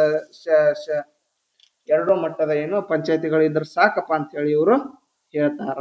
ಓಕೆ, ನೆಕ್ಸ್ಟ್ ಮುಂದಿನ ಪ್ರಶ್ನೆಯನ್ನ ನೋಡ್ಕೊಂಡ್ ಬರ್ರಿ. ನಿಮಿಷ. ಓಕೆ. 73ನೇ ತಿದ್ದುಪಡಿ ಕಾಯ್ದೆ ಡ್ಯಾಶ್ ಒದಗಿಸುತ್ತದೆ ಅಂತ ಕೇಳಿದ್ದಾರೆ. ಈಗ ಆಲ್ರೆಡಿ ನಾನು ಇದನ್ನ ಸಾಕಷ್ಟು ಬಾರಿ ಇದನ್ನ ಪ್ರಶ್ನೆಯನ್ನ ಡಿಸ್ಕಸ್ ಮಾಡಿದ್ದೀನಿ. ಓಕೆ, ನೀವು ನಮ್ಮ ಪೂರ್ತಿ ಕ್ಲಾಸ್ ಅನ್ನ ನೋಡಿದ್ರಪ್ಪ ಅಂತಂದ್ರೆ ಈಸಿಯಾಗಿ ಆನ್ಸರ್ ಮಾಡಬಹುದು ಇದನ್ನ. ಓಕೆ, 73ನೇ ತಿದ್ದುಪಡಿ ಕಾಯ್ದೆ ಡ್ಯಾಶ್ ಒದಗಿಸುತ್ತದೆ. 73ನೇ ತಿದ್ದುಪಡಿ ಕಾಯ್ದೆ ಎದಕ್ಕೆ ಸಂಬಂಧಪಟ್ಟದ? ಪಂಚಾಯತಿಗೆ ಸಂಬಂಧಪಟ್ಟದ. ಪಂಚಾಯತಿ ಎಷ್ಟು ಅದಾವ್ರಿ? ಈಗ ನಮ್ಮ ಪ್ರಸ್ತುತ ಎಷ್ಟದ ಅಂತದ ಅಂದ್ರೆ ಒಂದು ಗ್ರಾಮ ಮಟ್ಟದ ಐತಿ, ಒಂದು ಜಿಲ್ಲಾ ಮಟ್ಟದ ಐತಿ, ಒಂದು ತಾಲೂಕು ಮಟ್ಟದ ಐತಿ. ಅಂದ್ರೆ 3 ಹಂತದ ಪಂಚಾಯತಿ ವ್ಯವಸ್ಥೆ. ಓಕೆ, ಸರಿಯಾದ ಉತ್ತರ ಇದಾಗತ್ತೆ ಹಂಗಾರ. ಓಕೆ, ಈಸಿಯಾಗಿ 3 ಹಂತದ ಪಂಚಾಯತಿ ವ್ಯವಸ್ಥೆನ ಇದು ಹೇಳ್ತದ. ಓಕೆ, 73ನೇ ತಿದ್ದುಪಡಿ ಕಾಯ್ದೆ ಯಾವ ಜಾರಿಗೆ ಬಂತು? 1993 ಒಳಗಡೆ ಜಾರಿಗೆ ಬಂತು. ಇದು ಎದ್ರ ಬಗ್ಗೆ ಸಂಬಂಧಪಡ್ತದ? ಪಂಚಾಯತ್ ಬಗ್ಗೆ ಸಂಬಂಧಪಡ್ತದ. ಓಕೆ, ಪಂಚಾಯತಿಯನ್ನ ನಮ್ಮ ಸಂವಿಧಾನದಲ್ಲಿ ಎಷ್ಟನೇ ಭಾಗದಲ್ಲಿ ಆಡ್ ಮಾಡಿವಪ್ಪ ಅಂತಂದ್ರೆ 9ನೇ ಭಾಗದಲ್ಲಿ ಪಂಚಾಯತಿ ಬಗ್ಗೆ ಹೇಳ್ತದ. 9ನೇ ಭಾಗದಲ್ಲಿ ಅದು 243ರಿಂದ 243 ವಿಧಿಯ ಹೊರಗಡೆ ಏನು ಈ ಪಂಚಾಯತಿ ಬಗ್ಗೆ ನಾವು ನೋಡ್ತೀವಿ. ಓಕೆ, ಅದೇ ರೀತಿಯಾಗಿ ಏನಪ್ಪಾ ಅಂತಂದ್ರೆ ಇದಕ್ಕೆ ಪಂಚಾಯತಿಗೆ ಸಂಬಂಧಪಟ್ಟಂತೆ ಅನುಸೂಚಿ ಐತಿ. ಆ ಅನುಸೂಚಿ ಆದ್ರೆ 11ನೇ ಅನುಸೂಚಿ. 11ನೇ ಅನುಸೂಚಿ. ಓಕೆ, 11ನೇ ಅನುಸೂಚಿ. ಓಕೆ, ಈ ಪಂಚಾಯತ್ ಕಾಯ್ದೆ ಏನ್ ಜಾರಿಗೆ ಬರ್ತದಲ್ಲ ಅದು 1993 ಏಪ್ರಿಲ್ 24ರಂದು ಜಾರಿಗೆ ಬರ್ತದ. ಈ ಏಪ್ರಿಲ್ 24ರಂದು ಏನ್ ಮಾಡ್ತಾರಪ್ಪ ಅಂತಂದ್ರೆ ಪಂಚಾಯತ್ ದಿನ ಅಂತೇಳಿ ಸೆಲೆಬ್ರೇಟ್ ಮಾಡ್ತಾರ ನೋಡ್ರಿ. ಓಕೆ, ಇದು ಕೂಡ ಪ್ರಶ್ನೆ ಆಗದ. ಆಲ್ರೆಡಿ ನಾನು ಡಿಸ್ಕಸ್ ಮಾಡೀನಿ ಇದನ್ನು ಲಾಸ್ಟ್ ಕ್ಲಾಸ್ ನಲ್ಲಿ. ಓಕೆ ಓಕೆ ಈ ಫಸ್ಟ್ ಪಂಚಾಯತ್ ರಾಜ್ ವ್ಯವಸ್ಥೆಯನ್ನ ಜಾರಿಗೆ ತಂದ ರಾಜ್ಯ ಯಾವ್ದಪ್ಪ ಅಂತಂದ್ರೆ ಫಸ್ಟ್ ಕರ್ನಾಟಕ ನೋಡ್ರಿ. ನಮ್ಮ ಕರ್ನಾಟಕ ಈ ಪಂಚಾಯತ್ ರಾಜ್ ಕಾಯ್ದೆಯನ್ನ ಫಸ್ಟ್ ಜಾರಿಗೆ ತಂದಂತಹ ರಾಜ್ಯವಾಗಿದೆ. ಓಕೆ, ನೆಕ್ಸ್ಟ್ ಮುಂದಿನ ಪ್ರಶ್ನೆ ನೋಡೋಂಬರಿಲ್ಲೇ. ಸಂಸತ್ತಿನ ಉಭಯ ಸದನಗಳಲ್ಲಿ ಪ್ರತಿಯೊಂದು ಅಧಿವೇಶನದ ಮೊದಲ ವೇಳೆಯನ್ನು ಡ್ಯಾಶ್ ಎಂದು ಕರೆಯಲಾಗುತ್ತದೆ ಅಂತ ಹೇಳಿ ಇಲ್ಲಿ ಪ್ರಶ್ನೆ ಆಗಿದೆ. ಓಕೆ ಓಕೆ ಸಂಸತ್ತೊಳಗಡೆ ಒಂದಿಷ್ಟು ವೇಳೆಗಳಿರ್ತವೆ. ಓಕೆ, ಆ ವೇಳೆಗಳು ಯಾವುವು, ಅದು ಯಾವ ರೀತಿಯಾಗಿ ಕಾರ್ಯನಿರ್ವಹಿಸ್ತದ ಅಂತ ಹೇಳಿ ಇಲ್ಲಿ ನೋಡ್ಕೊಂಡ್ಬರ್ರಿ. Okay, option ನೋಡ್ಕೊರಿ. ಚರ್ಚೆ ವೇಳೆ, ಪ್ರಶ್ನೆ ವೇಳೆ, ಗಮನ ಸೂಚನೆಯ ಕರೆ, ಶೂನ್ಯ ವೇಳೆ. ಓಕೆ, ಫಸ್ಟ್ ನೋಡ್ಕೊರಿ. ಇದಕ್ಕೆ ಸರಿಯಾದ ಉತ್ತರ ಯಾವ್ದಂದ್ರೆ ಅಧಿವೇಶನದ ಮೊದಲ ವೇಳೆಯನ್ನು ಏನಂತ ಕರೀತಾರಪ್ಪ ಅಂತಂದ್ರೆ ಪ್ರಶ್ನೋತ್ತರ ವೇಳೆ, ಪ್ರಶ್ನೆ ವೇಳೆ ಅಂತ ಕರೀತಾರ. ಓಕೆ, ಈ ಪ್ರಶ್ನೆ ವೇಳೆ ಎಷ್ಟರಿಂದ ಎಷ್ಟು ಗಂಟೆ ಮಟ್ಟ ಇರುತ್ತಪ್ಪ ಅಂತಂದ್ರೆ ಫಸ್ಟ್ ಇದ ನೋಡ್ರಿ 11 ಗಂಟೆಯಿಂದ 12 ಗಂಟೆವರೆಗೂ ಏನು ಪ್ರಶ್ನೆ ವೇಳೆ ಇರ್ತದ. ಏನು ಅಧಿವೇಶನ ನಡೆಯುವ ಸಂದರ್ಭದಲ್ಲಿ ಮುಂಜಾನೆ ಅದು ಮುಂಜಾನೆ 11 ಗಂಟೆಯಿಂದ 12 ಗಂಟೆವರೆಗೂ ಏನಪ್ಪಾ ಇದು ಪ್ರಶ್ನೆ ವೇಳೆ ಇರ್ತದ. ಓಕೆ, ಇದು ಆದ ತಕ್ಷಣನೇ ಏನಪ್ಪಾ ಅಂತಂದ್ರೆ ಶೂನ್ಯ ವೇಳೆ ಬರ್ತದ. ಶೂನ್ಯ ವೇಳೆ ಯಾವಾಗಪ್ಪ ಅಂತಂದ್ರೆ ಈ 12 ಮುಗಿತೈತಲ್ಲ, ಈ 12ರ ನಂತರ ಏನೈತಲ್ಲ 12ರ ನಂತರ ಇರುವುದು ಯಾವ್ದಪ್ಪ ಅಂದ್ರೆ ಶೂನ್ಯ ವೇಳೆ. ಇವನ್ನ ಆಲ್ರೆಡಿ ಸಾಕಷ್ಟು ಬರೀ ಪ್ರಶ್ನೆ ಕೇಳ್ಯಾರ, ಅದನ್ನ ಟೈಮಿಂಗ್ ನೋಡ್ಕೊರಿ. ಓಕೆ ಓಕೆ ಇಲ್ಲಿ ಏನಪ್ಪಾ ಈಗ ಪ್ರಶ್ನೋತ್ತರ ವೇಳೆ ಅಂತಂದ್ರೆ ಏನಪ್ಪಾ ಅಲ್ಲಿ ಏನು ಎಲ್ಲಾ ತರಹದ ಪ್ರಶ್ನೆಗಳನ್ನ ಏನು ಆ ಸಂಸತ್ತಿನ ಸದಸ್ಯರು, ಓಕೆ ಉಭಯ ಸದನಗಳಲ್ಲಿರುವಂತಹ ಸದಸ್ಯರು ಎಲ್ಲಾ ಪ್ರಶ್ನೆಯನ್ನ ಕೇಳ್ತಾರ ಅದಕ್ಕೆ ಸಂಬಂಧಪಟ್ಟಂತೆ. ಓಕೆ, ಶೂನ್ಯ ವೇಳೆ ಅಂದ್ರೆ ಏನಪ್ಪಾ ಶೂನ್ಯ ವೇಳೆ ಇಲ್ಲಿ ಪೂರ್ವಾಲೋಚಿಸಿದ ವಿಷಯಗಳನ್ನು ಚರ್ಚೆ ಮಾಡ್ತಾರೆ ಇಲ್ಲಿ ಶೂನ್ಯ ವೇಳೆಯಲ್ಲಿ. ಮತ್ತಪ್ಪಸ್ ಇಲ್ಲಿ ಏನಪ್ಪಾ ಅಂತಂದ್ರೆ ಈಗ ಆಲ್ರೆಡಿ ಪ್ರಶ್ನೆ ವೇಳೆ ಮುಗಿದಿರ್ತೈತಿ. ಇಲ್ಲಿ ಶೂನ್ಯ ವೇಳೆ ಇದ್ದಾಗ ಇಲ್ಲಿ ಒಳ್ಳೆ ಪ್ರಶ್ನೆ ಯಾವ್ದು ಪ್ರಶ್ನೆ ಕೇಳೋಂಗಿಲ್ಲ, ಅದ್ರ ಬಗ್ಗೆ ಈಗ ಆಲ್ರೆಡಿ ಏನ್ ಪ್ರಶ್ನೆ ಕೇಳಿರ್ತಿಲ್ಲ ಅದ್ರ ಬಗ್ಗೆನೇ ಇಲ್ಲಿ ಚರ್ಚೆ ಮಾಡುವಂತ ವೇಳೆ ನೋಡ್ರಿ ಇದು ಶೂನ್ಯ ವೇಳೆ ಅಂದ್ರೆ. ಓಕೆ, ನೆಕ್ಸ್ಟ್ ಮುಂದಿನ ಪ್ರಶ್ನೆ ನೋಡ್ಕೊರಿ. ಇಲ್ಲಿ ಯಾವ ದೇಶದ ವಿಜ್ಞಾನಿಗಳು ಪೈ ಬೋಟ್ ಎಂಬ ವಿಮಾನವನ್ನು ಉಡಾಯಿಸಬಲ್ಲ ಮತ್ತು ಕ್ಲಿಷ್ಟಕರ ಉಡಾವಣಾ ಮ್ಯಾನ್ಯುವಲ್ಗಳನ್ನು ಅರ್ಥ ಮಾಡಿಕೊಳ್ಳಬಲ್ಲ ಹ್ಯೂಮನಾಯ್ಡ್ ರೋಬೋಟ್ ಅನ್ನು ಸಿದ್ಧಪಡಿಸಿದ್ದಾರೆ ಅಂತ ಹೇಳಿ ಪ್ರಶ್ನೆಯನ್ನ ಕೇಳಿದ್ದಾರೆ. ಓಕೆ, ಆಪ್ಷನ್ ನೋಡ್ಕೊರಿ. UK, ದಕ್ಷಿಣ ಕೊರಿಯಾ, USA, ಇಸ್ರೇಲ್. ಓಕೆ, ಇದಕ್ಕೆ ಸರಿಯಾದ ಉತ್ತರ ಯಾವ್ದಪ್ಪ ಅಂತಂದ್ರೆ ದಕ್ಷಿಣ ಕೊರಿಯಾ ನೋಡ್ರಿ. ಓಕೆ, ದಕ್ಷಿಣ ಕೊರಿಯಾ. ಇದು ಆಲ್ಮೋಸ್ಟ್ ಆಲ್ ಕರೆಂಟ್ ಅಫೇರ್ಸ್ ಇದು ಕ್ವಶನ್. ಓಕೆ, ಪೈ ಬೋಟ್ ಅಂತಂತಂದ್ರೆ ಇದು ಪೈ ಬೋಟ್, ಇದು ಪೈಲಟ್ ಅಂತ ಅವರು ಬಸ್ ಒಳಗಡೆ ಏನೋ ಪೈ ಬೋಟ್ ಅಂತ ಕರ್ಕೊಂತಾರೆ. ಓಕೆ, ಆದ್ರಿಂದ ಓಕೆ ಮುಂದಿನ ಪ್ರಶ್ನೆ ನೋಡ್ಕೊಂಡ್ಬಿಡಂಬರ್ರಿ. ಕರೆಂಟ್ ಅಫೇರ್ಸ್ ಐತಿ, ನೀವು ಕರೆಂಟ್ ಅಫೇರ್ಸ್ ಒಳಗಡೆ ಯಾವ್ದವು ಅವನ್ನೆಲ್ಲ ಅಪ್ಡೇಟ್ ಮಾಡ್ಕೋಬೇಕಾಗ್ತದ. Okay, Japan aerospace exploration agency ಜಾಕ್ಸಾದ ಚಂದ್ರ ಅನ್ವೇಷಣಾ ಅಂತರಿಕ್ಷ ನೌಕೆಯನ್ನು ಹೆಸರಿಸಿರಿ ಅಂತ ಕೊಟ್ಟಿದ್ದಾರೆ ಇಲ್ಲಿ. Option moon lander, moon exploration, moon sniper, moon investigator ಅಂತ ಐತಿ. ಇದಕ್ಕೆ ಸರಿಯಾದ ಉತ್ತರ ಮೂನ್ ಸ್ನೈಪರ್ ನೋಡ್ರಿ. ಹೌದು, ಮೂನ್ ಸ್ನೈಪರ್ ಇದಕ್ಕೆ ಸರಿಯಾದ ಉತ್ತರ. ಓಕೆ ಓಕೆ, ದೆನ್ ನಾವು ಏನ್ ಮಾಡ್ಬೇಕಪ್ಪ ಅಂತಂದ್ರೆ ಇಲ್ಲಿ ಚಂದ್ರನ ಅನ್ವೇಷಣ ಅಂತರಿಕ್ಷ ನೌಕೆ. ಚಂದ್ರಕ್ಕೆ ಸಂಬಂಧಪಟ್ಟಂತಹ ಒಂದಿಷ್ಟು ಏನದಪ್ಪ ಅಂತಂದ್ರೆ ಮಿಷನ್ಗಳಾಗ್ಯಾವ ನಮ್ಮ ಇಸ್ರೋದವ್ರ ಕಡೆಯಿಂದ. ಚಂದ್ರಯಾನ 1, ಚಂದ್ರಯಾನ 2, ಚಂದ್ರಯಾನ 3. ಓಕೆ, ಇವನ್ನೆಲ್ಲ ನೋಡ್ಕೊಂಡ್ ಬರ್ಬೇಕು. ಫಸ್ಟ್ ಚಂದ್ರಯಾನ 1. ಚಂದ್ರಯಾನ 1, ಚಂದ್ರಯಾನ 1 ಇದು ಎಷ್ಟರಲ್ಲಾಗತ್ತಪ್ಪ ಅಂತಂದ್ರೆ 2008ರಲ್ಲಿ ಮಾಡ್ತಾರೆ ಇದನ್ನ. ಓಕೆ, ಈ ಚಂದ್ರಯಾನ 1ರಲ್ಲಿ 2008ರಲ್ಲಿ ಏನಾಗುತ್ತಲ್ಲ, ಇಲ್ಲಿ ಏನನ್ನ ಸಂಶೋಧಿಸ್ತಾರಪ್ಪ ಅಂತಂದ್ರೆ ಚಂದ್ರನೊಳಗಡೆ ಏನಪ್ಪ ಅಂತಂದ್ರೆ ನೀರಿನ ಕಣಗಳನ್ನ ಸಂಶೋಧನೆ ಮಾಡ್ತಾರ. ನೀರಿನ ಕಣ ಸಂಶೋಧನೆ ಮಾಡಿದ್ದು ಯಾವ ಚಂದ್ರಯಾನದಲ್ಲಿ ಅಂದ್ರೆ ಚಂದ್ರಯಾನ 1. ನೆಕ್ಸ್ಟ್ ಚಂದ್ರಯಾನ 2 ಇದು ಎಷ್ಟರಲ್ಲಪ್ಪ ಅಂತಂದ್ರೆ 2019ರಲ್ಲಿ ಉಡಾವಣೆ ಮಾಡ್ತಾರ. ಇದು ಏನಾಗುತ್ತಪ್ಪ ಅಂತಂತಂದ್ರೆ ಇಲ್ಲಿ ಲ್ಯಾಂಡರ್ ರೋವರ್ ಇರ್ತಾವ. ಓಕೆ, ಲ್ಯಾಂಡರ್ ಯಾವ್ದಪ್ಪ ಅಂತಂತಂದ್ರೆ ಲ್ಯಾಂಡರ್ ವಿಕ್ರಮ್ ನೋಡ್ರಿ, Vikram. Okay, then next rover ಯಾವ್ದಪ್ಪ ಅಂತಂದ್ರೆ ಪ್ರಗ್ಯಾನ್. ಇಲ್ಲಿ ಏನಾಗುತ್ತಪ್ಪ ಅಂತಂದ್ರೆ ಇದು ಏನ್ ವಿಕ್ರಮ್ ಐತಲ್ಲ ಲ್ಯಾಂಡರ್, ಇದು ಕಂಟ್ರೋಲ್ ಕಳ್ಕೊಂಡ್ಬಿಡ್ತದ ನೋಡ್ರಿ. ಓಕೆ, ಇದು ಕಂಟ್ರೋಲ್ ಕಳ್ಕೊಂಡ ತಕ್ಷಣ ಏನಾಗತ್ತಪ್ಪ ಅಂತಂದ್ರೆ ಈ ಮಿಷನ್ ಫೇಲ್ ಆಗ್ತದ. ಓಕೆ, ದೆನ್ ನೆಕ್ಸ್ಟ್ ಅದು ಹೋಗ್ಲಪ್ಪ ಅಂತ ಹೇಳಿ ಹೊಳ್ಳಪಸ್ ಬಿಡ್ಲಾರ ಹೊಳ್ಳಪಸ್ ನಮ್ಮ ಇಸ್ರೋ ವಿಜ್ಞಾನಿಗಳು ಚಂದ್ರಯಾನ 3 ಯಶಸ್ವಿಯಾಗಿ ಉಡಾವಣೆ ಮಾಡ್ತಾರ. ಇದು 2023 ಆಗಸ್ಟ್ 23ರಂದು ಇದನ್ನ ಉಡಾವಣೆ ಮಾಡ್ತಾರ. ಓಕೆ, ವಿತ್ ಡೇಟ್ ನೆನಪಿಟ್ಕೋರಿ. ಓಕೆ, ಇತ್ತೀಚೆಗೆ ಆಗೈತಿ ಇದು. ಓಕೆ, ಇದು ಏನ್ 2023 ಆಗಸ್ಟ್ 23ರಂದು ಇದನ್ನ ಚಂದ್ರಯಾನ 3 ಉಡಾವಣೆ ಮಾಡ್ತಾರಲ್ಲ, ಇದರದ್ದು ಏನ್ ಉದ್ದೇಶ ಆಗಿತ್ತಪ್ಪ ಅಂತಂದ್ರೆ ಚಂದ್ರನ ದಕ್ಷಿಣ ಧ್ರುವದಲ್ಲಿ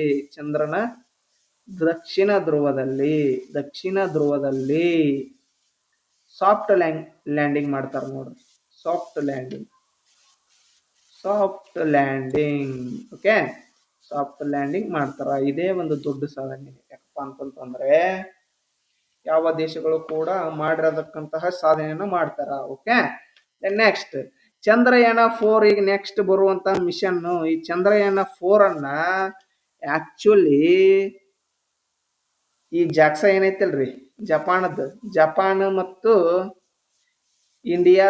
ಜಪಾನದ ಜಾಕ್ಸಾ ಮತ್ತು ಇಂಡಿಯಾದ ಇಸ್ರೋ ಎರಡು ಕೂಡಿ ಮಾಡಕತ್ತಾವ ಈ ಚಂದ್ರಯಾನ 4. ಅದಕ್ಕೆ ಏನಂತ ಹೆಸರು ಕೊಟ್ಟಾರ ಅಂದ್ರೆ ಲೂಪೆಕ್ಸ್ ಅಂತ ಹೇಳಿ ಇವ್ರು ಕೊಟ್ಟಾರ. ಯಾರು? ಜಪಾನದವ್ರ ಹೆಸರು. ನಮ್ಮ ಇಂಡಿಯಾದವರು ಚಂದ್ರಯಾನ 4 ಅಂತ ಹೇಳಿ ಹೆಸರು ಕೊಟ್ಟಾರ. ಇದನ್ನ ಯಾವಾಗ ಉಡಾವಣೆ ಮಾಡ್ತಾರಪ್ಪ ಅಂತಂದ್ರೆ 2027-28ರಾಗ ಉಡಾವಣೆ ಮಾಡ್ತೀನಂತ ಅಂದಾರ. ಸ್ವಲ್ಪ ಹೆಚ್ಚು ಕಮ್ಮಿ ಆಗಬಹುದು. ಓಕೆ, 2027-28 ಇದನ್ನ ಉಡಾವಣೆ ಮಾಡ್ತಾರ. ಇದರದ್ದು ಉದ್ದೇಶ ಏನಾಗೈತಪ್ಪ ಅಂತಂದ್ರೆ ಈಗ ಇದು ಚಂದ್ರನ ದಕ್ಷಿಣ ಧ್ರುವದಲ್ಲಿ ನಮ್ಮ ಇಂಡಿಯಾದವರು ಲ್ಯಾಂಡ್ ಮಾಡ್ಯಾರ. ಓಕೆ, ಈಗ ಅದ ಚಂದ್ರನ ದಕ್ಷಿಣ ಧ್ರುವದಲ್ಲಿ ನೀರು ಮತ್ತು ಇತರ ಸಂಪನ್ಮೂಲಗಳನ್ನೇನೋ ಪರಿಶೋಧನೆ ಮಾಡಬೇಕು ಅಂತ ಹೇಳಿ ಈ ಚಂದ್ರಯಾನ 4 ಉಡಾವಣೆ ಮಾಡ್ತಿದಾರ ನೋಡ್ರಿ. ಓಕೆ, ನೆಕ್ಸ್ಟ್ ಮುಂದಿನ ಪ್ರಶ್ನೆ ನೋಡ್ರಿ. ಇಲ್ಲಿ ಲೋಕಸಭೆಯು ಮಂಡಿಸಿದ ನ್ಯಾಯಾಧೀಶರ ಪದಚ್ಯುತಿ ಕೋರಿದ ಗೊತ್ತುವಳಿಗೆ ಡ್ಯಾಶ್ ಅಂತ ಹೇಳಿ ಇಲ್ಲಿ ಐತಿ. ಓಕೆ, ಇದು ಆಕ್ಚುಲಿ ಏನಪ್ಪಾ ಅಂತಂದ್ರೆ ನ್ಯಾಯಾಧೀಶರು ಏನ್ ಬರ್ತಾರಲ್ರಿ, ಓಕೆ, ಅವ್ರದ್ದು ಮಹಾಭಿಯೋಗ ಅಲ್ಲ ಪದಚ್ಯುತಿ ಅಂತಂದ್ರೆ ಇವ್ರನ್ನ ತೆಗೆದುಹಾಕುವ ವಿಧಾನ ಅಂತಂದ. ಓಕೆ, ಅದಕ್ಕೆ ಸಂಬಂಧಪಟ್ಟಂತೆ ಏನೋ ಲೋಕಸಭೆ ಮತ್ತು ರಾಜ್ಯಸಭೆಯವರು ಇಷ್ಟು ಸಹಿ ಮಾಡ್ಬೇಕು ಅಂತ ಹೇಳಿ ಅದೆಲ್ಲ ಇರುತ್ತ. ಓಕೆ, ಅದನ್ನ ಪ್ರೊಸೆಸ್ ಅನ್ನ ನೋಡ್ಕೊಳ್ಳೋಣ. ಫಸ್ಟ್ ಆಪ್ಷನ್ ನೋಡ್ಕೊರಲ್ಲಿ 200ಕ್ಕಿಂತ ಕಡಿಮೆ ಇಲ್ಲದ ಸದಸ್ಯರು ಸಹಿ ಮಾಡಬೇಕು, 100ಕ್ಕಿಂತ ಕಡಿಮೆ ಇಲ್ಲದ ಸದಸ್ಯರು ಸಹಿ ಮಾಡಬೇಕು, 50%ಕ್ಕಿಂತ ಕಡಿಮೆ ಇಲ್ಲದ ಲೋಕಸಭೆ ಸದಸ್ಯರು ಸಹಿ ಮಾಡಬೇಕು, 75ಕ್ಕಿಂತ ಕಡಿಮೆ ಇಲ್ಲದ ಸದಸ್ಯರು ಸಹಿ ಮಾಡಬೇಕು ಅಂತ ಐತಿ ಇಲ್ಲಿ. ಇದಕ್ಕೆ ಸರಿಯಾದ ಉತ್ತರ ಯಾವ್ದಪ್ಪ ಅಂತಂದ್ರೆ 100ಕ್ಕಿಂತ ಕಡಿಮೆ ಇಲ್ಲದ ಸದಸ್ಯರು ಸಹಿ ಮಾಡಬೇಕು ಅಂತಂದ್ರೆ. ಓಕೆ, ಇದರ ಪ್ರೊಸೆಸ್ ನೋಡ್ಕೊಳ್ಳೋಣ ಬರ್ರಿ ಇವಾಗ. ಓಕೆ, ಪ್ರೊಸೆಸ್ ಏನಪ್ಪ? ಪ್ರೊಸೆಸ್ ಅಂದ್ರೆ ಇವ್ರನ್ನ ತೆಗೆದು ಹಾಕೋ ವಿಧಾನ. ಯಾರನ್ನ? ಸುಪ್ರೀಂ ಕೋರ್ಟ್ ನ್ಯಾಯಾಧೀಶರನ್ನ ಅಂತ ಹೇಳಿ ನೋಡೋಂಬರಿ. ನ್ಯಾಯಾಧೀಶರನ್ನು ತೆಗೆದು ಹಾಕುವ ವಿಧಾನ. ಫಸ್ಟ್ ಸ್ಟೆಪ್ ಒಳಗಡೆ ಏನಿರುತ್ತಪ್ಪ ಅಂತಂದ್ರೆ ಲೋಕಸಭೆಯ ಸದಸ್ಯರು ಇದು ಲೋಕಸಭೆ ನೋಡ್ರಿ. ಲೋಕಸಭೆ 100ಕ್ಕಿಂತ ಕಡಿಮೆ ಇಲ್ಲದ ಸದಸ್ಯರು ಮತ್ತೊಪ್ಪಸ್ಸು ರಾಜ್ಯಸಭೆಯ ಅಥವಾ ರಾಜ್ಯಸಭೆಯ 50ಕ್ಕಿಂತ ಕಡಿಮೆ ಇಲ್ಲದ ಸದಸ್ಯರು ಏನ್ ಮಾಡ್ಬೇಕು, ಸಹಿ ಮಾಡಿ ಕ್ಯಾಸ ಲೋಕಸಭೆಯ ಸಭಾಪತಿಗರ ಕೊಡ್ಬೇಕು, ರಾಜ್ಯಸಭೆ ಸಭಾಪತಿಗರ ಕೊಡ್ಬೇಕು. ಯಾಕಪ್ಪ ಅಂತಂತಂದ್ರೆ ಇದನ್ನ ಏನಪ್ಪಾ ಅಂತಂದ್ರೆ ಫಸ್ಟ್ ಆ ನ್ಯಾಯಾಧೀಶರು ಏನಾದ್ರಪ್ಪ ಅದಾರಲ್ಲ, ಅವ್ರು ಆಲ್ರೆಡಿ ಒಂದ್ ಏನಾದ್ರು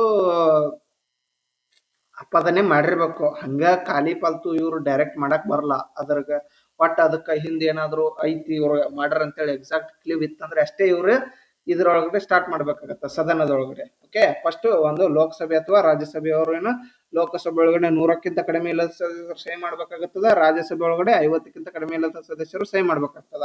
ಇದು ಮಾಡಿ ಈಗ ರಾಜ್ಯಸಭೆ ಹೊಡ್ಸಿದ್ರ ರಾಜ್ಯಸಭೆ ಸಭಾಪತಿ ಕೊಡ್ಬೇಕು, ಲೋಕಸಭೆಯವರು ಹೊಡ್ಸಿದ್ರ ಲೋಕಸಭೆಯವರು ಸಭಾಪತಿ ಕೊಡ್ಬೇಕು. ಓಕೆ, ಕೊಟ್ಟ ತಕ್ಷಣ ಏನಾಗತ್ತಂದ್ರೆ ಸಭಾಪತಿಗಳು ಏನ್ ಮಾಡ್ತಾರ್ರಿ, ಇದನ್ನ ಪರಿಶೀಲಿಸ್ತಾರ.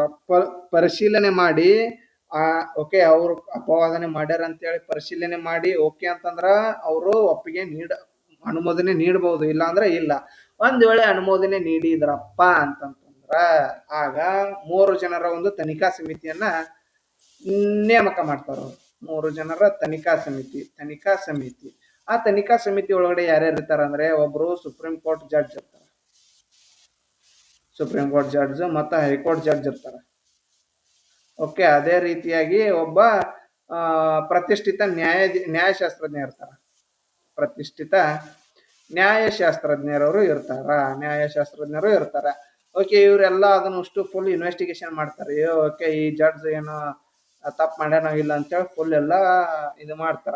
ಓಕೆ, ಹೌದು ಇವ್ರು ಏನಾದ್ರು ಅಪಾದನೆ ಮಾಡ್ಯಾರ ಅಂತೇಳಿ ಆರೋಪ ಏನಾದ್ರು ಸಾಬೀತಾಯ್ತಂತ ತಿಳ್ಕೊರೆ ಈ ನಿರ್ಣಯವನ್ನು ಎರಡೂ ಸದನದಲ್ಲಿ ಏನ್ ಮಾಡ್ತಾರಪ್ಪ ಅಂತಂದ್ರೆ ವಿಶೇಷ ಬಹುಮತದಿಂದ ಅಂಗೀಕರಿಸ್ತಾರ. ಎಲ್ಲಿ ಲೋಕಸಭೆ ಮತ್ತು ರಾಜ್ಯಸಭೆ ಒಳಗಡೆ ಏನ್ ಮಾಡ್ತಾರ, ವಿಶೇಷ ಬಹುಮತ. ಎರಡೂ ಸದನದೊಳಗಡೆ ಮತ್ತ ಬರೀ ಒಂದ ಸದನ ಅಲ್ಲ, ಎರಡೂ ಸದನದೊಳಗಡೆ ವಿಶೇಷ ಬಹುಮತದಿಂದ ಈ ನಿರ್ಣಯವನ್ನ ಅಂಗೀಕರಿಸಿ ಪ್ರಧಾನಮಂತ್ರಿ ಅವರಿಗೆ ಸಲ್ಲಿಸ್ತಾರ. ಆಗ ಏನ್ ಮಾಡ್ತಾರಪ್ಪ ಅಂತಂದ್ರೆ ಇದು ಪ್ರಧಾನಮಂತ್ರಿ ಅಲ್ಲ, ಸಾರಿ, ಪ್ರೆಸಿಡೆಂಟ್ ಅವರಿಗೆ ಸಲ್ಲಿಸ್ತಾರ. ಈ ಪ್ರೆಸಿಡೆಂಟ್ ಅವ್ರು ಏನ್ ಮಾಡ್ತಾರ ಅಂದ್ರೆ ಈ ನ್ಯಾಯಾಧೀಶರನ್ನ ಪದಚ್ಯುತಿ ಮಾಡ್ತಾರ. ಓಕೆ, ಇಷ್ಟು ಇದರದ ಪ್ರೊಸೆಸ್. ಓಕೆ, ದೆನ್ ನೆಕ್ಸ್ಟ್ ಮುಂದಿನ ಪ್ರಶ್ನೆ ನೋಡ್ಕೊರಿ. ಇಲ್ಲಿ ಈ ಕೆಳಗಿನ ಯಾವ ತಂಡವು 2023ನೇ ಸಾಲಿನ ಡ್ಯುರಾಂಡ್ ಕಪ್ ಅನ್ನು ಜಯಿಸಿದೆ ಅಂತ ಕೊಟ್ಟಿದ್ದಾರೆ. ಓಕೆ, ಆಲ್ರೆಡಿ ಡ್ಯುರಾಂಡ್ ಕಪ್ ಯಾವ್ದ್ರ ಬಗ್ಗೆ ಸಂಬಂಧಪಟ್ಟೈತೆ ಅಂತ ಹೇಳಿನಿ, ಡ್ಯುರಾಂಡ್ ಕಪ್ ಫುಟ್ಬಾಲ್ ಬಗ್ಗೆ ಸಂಬಂಧಪಟ್ಟೈತೆ ಅಂತ ಹೇಳಿ ಹಿಂದಿನ ಕ್ಲಾಸ್ ಒಳಗಡೆ ಹೇಳೇನಿ. ಓಕೆ, ಇಲ್ಲಿ 2023 ಕೇಳ್ಯಾರ, ನಾವು 2025 ಡಿಸ್ಕಸ್ ಮಾಡೋಣ. ಇದಕ್ಕೆ ಸರಿಯಾದ ಉತ್ತರ ಯಾವ್ದಂತೇಳಿ ಫಸ್ಟ್ ನೋಡ್ಕೊರಿ. ಮೋಹನ್ ಬಗನ್ ನೋಡ್ರಿ, ಇದು ಸರಿಯಾದ ಉತ್ತರ. ಓಕೆ, ನಾವು 2025 ಡಿಸ್ಕಸ್ ಮಾಡೋಣ ಬರ್ರಿ. ಇಲ್ಲಿ ಈಗ 2025 ವಿನ್ನರ್ ಯಾರು ಈ ಡ್ಯುರಾಂಡ್ ಕಪ್ ಇಂದು? 2025 ವಿನ್ನರ್ ಯಾರಪ್ಪ ಅಂತಂತಂದ್ರೆ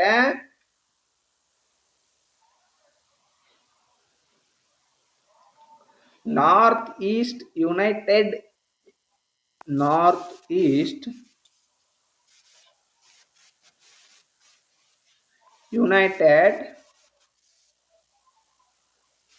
ಫುಟ್ಬಾಲ್ ಕ್ಲಬ್ FC ಅಂತ ಬರ್ದ್ಬಿಡ್ತೀನಿ.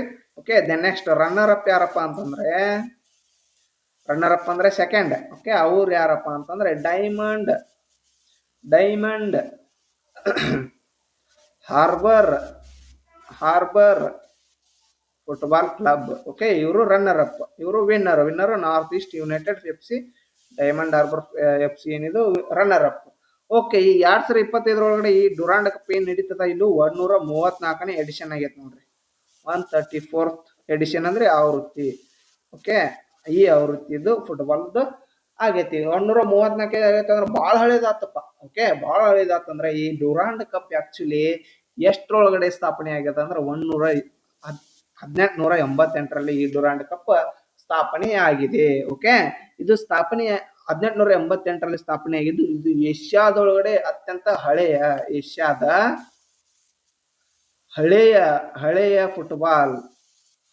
ಫುಟ್ಬಾಲ್ ಟೂರ್ನಮೆಂಟ್ ಆಗಿದೆ. ಯಾವುದು? Durand cup football tourney. ಯಾವುದು? ಡ್ಯುರಾಂಡ್ ಕಪ್ ಅನ್ನೋದು ಏಷ್ಯಾದ ಅತ್ಯಂತ ಹಳೆಯ ಫುಟ್ಬಾಲ್ ಟೂರ್ನಿ ಆಗೈತೆ ನೋಡ್ರಿ. ಓಕೆ, ಇಲ್ಲೇನೋ ಬರೀ ನಾವು 2025 ವಿನ್ನರ್ ರನ್ನರ್ ಅಪ್ ಅಷ್ಟೇ ನೋಡಿದ್ರಿ. ಈ ಡುರಾಂಡ್ ಕಪ್ ಅನ್ನ ಅತಿ ಹೆಚ್ಚು ಬಾರಿ ಗೆದ್ದಂತಹ ತಂಡ ಯಾವ್ದಪ್ಪ ಅಂತಂತಂದ್ರೆ ಒಂದು ಬೆಂಗಾಲ್ ಟೀಮ್ ಅತಿ ಹೆಚ್ಚು ಅತಿ ಹೆಚ್ಚು ಅತಿ ಹೆಚ್ಚು ಗೆದ್ದವರು ಗೆದ್ದವರು ಯಾರಪ್ಪ ಅಂತಂದ್ರೆ ಒಂದು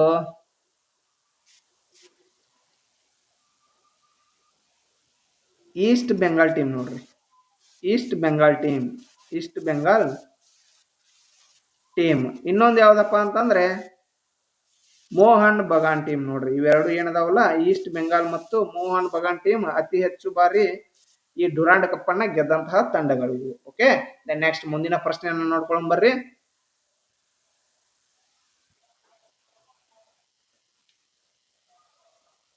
ಓಕೆ, ರಾಷ್ಟ್ರೀಯ ಚಲನಚಿತ್ರ ಪ್ರಶಸ್ತಿ 2023 ಒಳಗ 3 ಕ್ವಶನ್ ಪೇಪರ್ ಒಳಗೂ ಒಂದೊಂದು ರಾಷ್ಟ್ರೀಯ ಚಲನಚಿತ್ರ ಪ್ರಶಸ್ತಿ ಬಗ್ಗೆ ಏನು ಈ ಟಾಪಿಕ್ ಮೇಲೆ ಪ್ರಶ್ನೆ ಆಗದ ನೋಡ್ರಿ. BMTC ಆಲ್ರೆಡಿ ನಾನು ಮಾಡಿ ಹಾಕಿದ್ದೀನಿ, SDA ಕೂಡ ಮಾಡಿ ಹಾಕಿದ್ದೀನಿ, ಈಗ FDA ಮಾಡಕತ್ತೀನಿ. FDA ಒಳಗೂ ಕೂಡ ಈ ಇದ್ರ ಬಗ್ಗೆ ಪ್ರಶ್ನೆ ಕೇಳೇ ಅದಾರ ನೋಡ್ರಿ. ಓಕೆ, 69ನೇ ರಾಷ್ಟ್ರೀಯ ಚಲನಚಿತ್ರ ಪ್ರಶಸ್ತಿ ಪ್ರದಾನ ಸಮಾರಂಭದಲ್ಲಿ ಯಾವ ಚಲನಚಿತ್ರವು ರಾಷ್ಟ್ರೀಯ ಐಕ್ಯತೆಗಾಗಿ ನರ್ಗಿಸ್ ದತ್ ಪ್ರಶಸ್ತಿಯನ್ನ ಗಳಿಸಿತು ಅಂತ ಹೇಳಿ ಇಲ್ಲಿ ಪ್ರಶ್ನೆಯನ್ನ ಕೇಳಿದಾರ.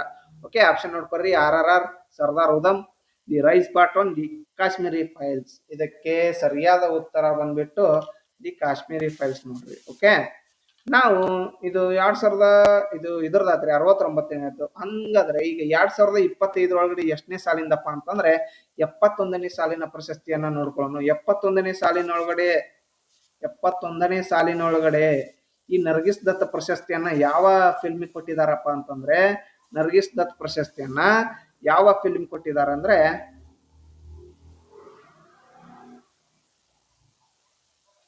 ಇದನ್ನ ನರ್ಗಿಸ್ ದತ್ ಪ್ರಶಸ್ತಿಯನ್ನ ಶ್ಯಾಮ್ ಬಹದ್ದೂರ್ ಅಂತ ಏನು ರಿಲೀಸ್ ಆಗತ್ತಲ್ಲ ಫಿಲ್ಮು, ಶ್ಯಾಮ್ ಬಹದ್ದೂರ್ ಫಿಲ್ಮಿಗೆ ಈ ನರ್ಗಿಸ್ ದತ್ ಪ್ರಶಸ್ತಿಯನ್ನ ನೀಡಿದ್ದಾರೆ. ಆಕ್ಚುಲಿ ಏನ್ ಪ್ರಶಸ್ತಿ ನೀಡಿದಾರಲ್ಲ, ಇದಕ್ಕೆ ಆಕ್ಚುಲಿ ನೇಮ್ ಚೇಂಜ್ ಮಾಡಿದ್ದಾರೆ. ಈ ನರ್ಗಿಸ್ ದತ್ತ ಇವ್ರ ಹೆಸರೊಳಗಡೆ ನಾವು ಪ್ರಶಸ್ತಿಯನ್ನ ಕೊಡೋದ್ ಬೇಡ ಅಂತ ಹೇಳಿ ಏನ್ ಮಾಡಿದೆ ಸರ್ಕಾರ, ಏನ್ ಮಾಡಿದ್ಯಪ್ಪ ಅಂತಂತಂದ್ರೆ ಅತ್ಯುತ್ತಮ ರಾಷ್ಟ್ರೀಯ ಐಕ್ಯತೆ ಚಲನಚಿತ್ರ ಅಂತ ಹೇಳಿ, ಅತ್ಯುತ್ತಮ ರಾಷ್ಟ್ರೀಯ ಐಕ್ಯತೆ ಚಲನಚಿತ್ರಕ್ಕಾಗಿ ಈ ಪ್ರಶಸ್ತಿಯನ್ನ ನೀಡ್ತೀವಿ ಅಂತ ಹೇಳಿ ಅದಕ್ಕೆ ಹೆಸರು ಅದನ್ನ ಮಾಡಿಬಿಟ್ಟಾರ ನೋಡ್ರಿ, ಅತ್ಯುತ್ತಮ ರಾಷ್ಟ್ರೀಯ. ಈಗ ಆಕ್ಚುಲಿ ಅದರದ್ದು ಹೆಸರು ಮಾಡಿದ್ದ ಇಲ್ಲಿ ಕೊಡ್ತೀನಿ ನೋಡ್ರಿ ನಿಮ್ಗಡೆ. ರಾಷ್ಟ್ರೀಯ ಸಾಮಾಜಿಕ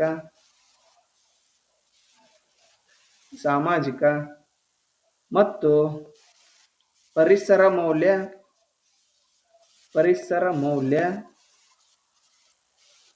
ಉತ್ತೇಜಿಸುವ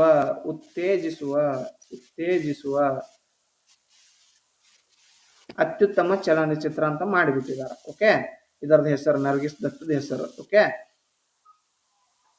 ಈಗ ರೀಸೆಂಟ್ ಆಗಿ ಇದನ್ನ ಹೆಸರು ಈ ತರ ಮಾಡಿದ್ದಾರೆ ನೋಡ್ರಿ. ಓಕೆ, ಈ ವಿನ್ನರ್ ಯಾರಂತಂದ್ರೆ ಶ್ಯಾಮ್ ಬಹದ್ದೂರ್ ಅಂತ ನಿಮ್ಗೆ ಆಲ್ರೆಡಿ ಹೇಳಿದಾಗಿದೆ. ಓಕೆ, ಅದೇ ರೀತಿಯಾಗಿ ನಾನು ನಿಮ್ಗೆ ಆಲ್ರೆಡಿ ಡಿಸ್ಕಸ್ ಮಾಡಿರ್ತಾರ. ಅತ್ಯುತ್ತಮ ಚಲನಚಿತ್ರ ಯಾವ್ದಂದ್ರೆ 12th ಫೇಲ್ ಅಂತ ಹೇಳಿದೀನಿ. ಅತ್ಯುತ್ತಮ ನಟ ಶಾರುಖ್ ಖಾನ್ ಮತ್ತೆ ವಿಕ್ರಾಂತ್ ಮಾಸಿ ಅವ್ರ ಅಂತ ಹೇಳಿದೀನಿ. ಅತ್ಯುತ್ತಮ ನಟಿ ರಾಣಿ ಮುಖರ್ಜಿ ಅಂತ ಹೇಳಿದೀನಿ. ಅತ್ಯುತ್ತಮ ಕನ್ನಡ ಚಿತ್ರ ಕಂದೀಲು ಅಂತ ಹೇಳಿದೀನಿ. ಆಲ್ರೆಡಿ ಇವನ್ನೆಲ್ಲ ಡಿಸ್ಕಸ್ ಮಾಡಲಾಗಿದೆ. ಓಕೆ, ಅದೇ ರೀತಿ ಒಳಗಡೆ ಇದು ಏನಪ್ಪಾ ಐತಲ್ಲ, ರಾಷ್ಟ್ರೀಯ ಚಲನಚಿತ್ರ ಒಳಗಡೆ ಅತ್ಯುತ್ತಮ ನಟ ಅತ್ಯುತ್ತಮ ನಟಿ ಅನ್ನೋದಕ್ಕಿಂತ ಒಂದು ಜೀವಮಾನದ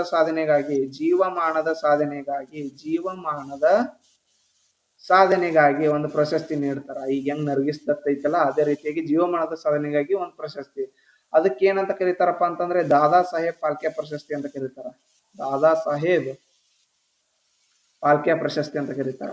ಈ ಪ್ರಶಸ್ತಿಯನ್ನ ಈಗ 2025 ಅಂದ್ರೆ 71ನೇ ಸಾಲಿನೊಳಗಡೆ ಫಾಲ್ಕೆ ಪ್ರಶಸ್ತಿಯನ್ನ ಯಾರಿಗೆ ನೀಡಿದಾರಪ್ಪ ಅಂತಂದ್ರೆ ಮೋಹನ್ ಲಾಲ್ ಅವ್ರಿಗೆ ನೀಡಿದಾರ. ಮೋಹನ್ ಲಾಲ್ ಅವರಿಗೆ ಈ ದಾದಾ ಸಾಹೇಬ್ ಫಾಲ್ಕೆ ಪ್ರಶಸ್ತಿಯನ್ನ ನೀಡಿದಾರ. ಓಕೆ, ಇದನ್ನು ಕೂಡ ನೆನಪಿಟ್ಕೋರಿ, ಬಹಳ ಇಂಪಾರ್ಟೆಂಟ್. ಓಕೆ, ಈ ಜೀವಮಾನದ ಸಾಧನೆಗಾಗಿ ದಾದಾ ಸಾಹೇಬ್ ಫಾಲ್ಕೆ ಅವರ ಹೆಸರಿನಲ್ಲಿ ಈ ಪ್ರಶಸ್ತಿಯನ್ನ ನೀಡಲಾಗಿದೆ. ಈಗ 2025 ಒಳಗಡೆ ಅಂದ್ರೆ 71ನೇ ಸಾಲಿನ ಪ್ರಶಸ್ತಿ. ಓಕೆ, ನೆಕ್ಸ್ಟ್ ಮುಂದಿನ ಪ್ರಶ್ನೆಯನ್ನು ನೋಡ್ಕೊರಿ. ಇಲ್ಲಿ common at uncommon 14 memorable stories from my daily life. ಕೃತಿಯ ಕರ್ತೃ ಯಾರು ಅಂತ ಕೇಳಿದ್ದಾರೆ. ಓಕೆ, ಕರೆಂಟ್ ಅಫೇರ್ಸ್ ಒಳಗಡೆ ಒಟ್ಟು ಒಂದೊಂದು ಬುಕ್ ರಿಲೀಸ್ ಆಗಿರ್ತಾವು, ಆ ಕೃತಿಗಳನ್ನ ಯಾರು ಬರೆದಿದ್ದಾರೆ ಅಂತೇಳಿ ಈ ರೀತಿಯಾಗಿ ಪ್ರಶ್ನೆ ಆಗ್ತಾವ. ಮತ್ತ ತಪಸ್ ಈಗ ಇಂಟರ್ನ್ಯಾಷನಲ್ ಬೂಕರ್ ಪ್ರಶಸ್ತಿ ಅಲ್ಲಿ ಇಂಥ ಪ್ರಶಸ್ತಿಗಳನ್ನ ಯಾವ ಕೃತಿ ಕೊಟ್ಟಿದಾರ ಅಂತ ಕೇಳ್ತಾರ, ಅವನ್ನೆಲ್ಲ ನಾವು ನೆನಪಿಟ್ಕೋಬೇಕಾಗ್ತದ. ಓಕೆ, ಈ ಈ ಅದೇ ರೀತಿಯಾಗಿ ಇದು ಕರೆಂಟ್ ಅಫೇರ್ಸ್ ಒಳಗಡೆ ಇದ್ದಂತ ಒಂದು ಕೃತಿ. ಓಕೆ, ಆಪ್ಷನ್ ನೋಡ್ಕೊರಿ ಇಲ್ಲಿ ಯಾರ್ಯಾರು ಅಂತ. ಅರವಿಂದ ಅಡಿಗ, ಶಶಿ ತರೂರ್, ಸುಧಾಮೂರ್ತಿ, ಸಂಜೀವ್ ಸನ್ಯಾಳ್. ಇದಕ್ಕೆ ಸರಿಯಾದ ಉತ್ತರ ಸುಧಾಮೂರ್ತಿ ಅವರು ಈ ಕೃತಿಯನ್ನ ಬರೆದಿದ್ದಾರೆ ನೋಡ್ರಿ. ಓಕೆ, ಈ ರೀತಿಯಾಗಿ ಕರೆಂಟ್ ಅಫೇರ್ಸ್ ಒಳಗಡೆ ಇದ್ದಂತಹ ಏನು ಕೃತಿಯನ್ನ ನಾವು ನೆನಪಿಟ್ಕೋಬೇಕಾಗ್ತದ. ಓಕೆ, ದೆನ್ ನೆಕ್ಸ್ಟ್ 50ನೇ ಪ್ರಶ್ನೆ. ಭಾರತೀಯ ರೈಲ್ವೆ ಮಂಡಳಿಯ ಪ್ರಥಮ ಮಹಿಳಾ ಅಧ್ಯಕ್ಷೆಯಾಗಿ ಯಾರನ್ನು ನೇಮಿಸಲಾಗಿದೆ ಅಂತ ಕೊಟ್ಟಿದ್ದಾರೆ. ಓಕೆ, ಪ್ರಥಮ ಮಹಿಳಾ ಅಧ್ಯಕ್ಷ ಇದು ಆಕ್ಚುಲಿ 2023 ಒಳಗಡೆ ಇವರು ನೇಮಕ ಆಗ್ತಾರ. ಇಂಥ ಪ್ರಥಮ ಮಹಿಳಾ ಅಧ್ಯಕ್ಷ ಈ ತರ ಪ್ರಥಮ ಅಂತ ಬಂದು ಅಂದ್ರ GK ಕ್ವಶನ್ ಕೂಡ ಮುಂದಿನ 2026 ಕೇಳ್ಬೋದು ಪ್ರಥಮ ಯಾರಾಗಿದ್ರು ಅಂತ ಹೇಳಿ. ಓಕೆ, ಆದ್ರಿಂದ ಇಂಥ ಯಾವ ರೀತಿಯಾಗಿ ಈ ತರ ಪ್ರಶ್ನೆ ಬಂದು ಅಂದ್ರೆ ನೀವು ನೆನಪಿಟ್ಕೊಳ್ಳೇಬೇಕು ನೋಡ್ರಿ. ಓಕೆ, ಇದಕ್ಕೆ ಆಪ್ಷನ್ ನೋಡ್ಕೊರಿ. ಅನ್ನಪೂರ್ಣ ದೇವಿ, ಶೋಭಾ ಕರಂದಾಜ್ಲೆ, ಜಯವರ್ಮ ಸಿನ್ಹಾ, ಮೀನಾಕ್ಷಿ ಲೇಖಿ. ಇದಕ್ಕೆ ಸರಿಯಾದ ಉತ್ತರ ಜಯವರ್ಮ ಸಿನ್ಹಾ ಅವರು ಏನಪ್ಪಾ ಅಂತಂದ್ರೆ ಈ ಭಾರತೀಯ ರೈಲ್ವೆ ಮಂಡಳಿಯ ಪ್ರಥಮ ಮಹಿಳಾ ಅಧ್ಯಕ್ಷೆಯಾಗಿ ಆಯ್ಕೆ ಆಗಿದ್ರು. ಓಕೆ, ಪ್ರೆಸೆಂಟ್ ಯಾರದಾರಪ್ಪ ಅಂತಂತಂದ್ರೆ ಪ್ರೆಸೆಂಟ್ ಸತೀಶ್ ಕುಮಾರ್ ಅವರು ನೋಡ್ರಿ. ಸತೀಶ್ ಕುಮಾರ್ ಅವ್ರೇನು ರೈಲ್ವೆ ಮಂಡಳಿಯ ಪ್ರೆಸೆಂಟ್ ಅಧ್ಯಕ್ಷರಾಗಿದ್ದಾರೆ. ಪ್ರೆಸೆಂಟ್ ಅಧ್ಯಕ್ಷರು ಯಾರಾದಾರ Satish Kumar. Okay, then next ಮುಂದಿನ ಪ್ರಶ್ನೆಗಳನ್ನೇನು ಮುಂದಿನ ಕ್ಲಾಸ್ ನಲ್ಲಿ ನೋಡೋಣ. Okay, thank you.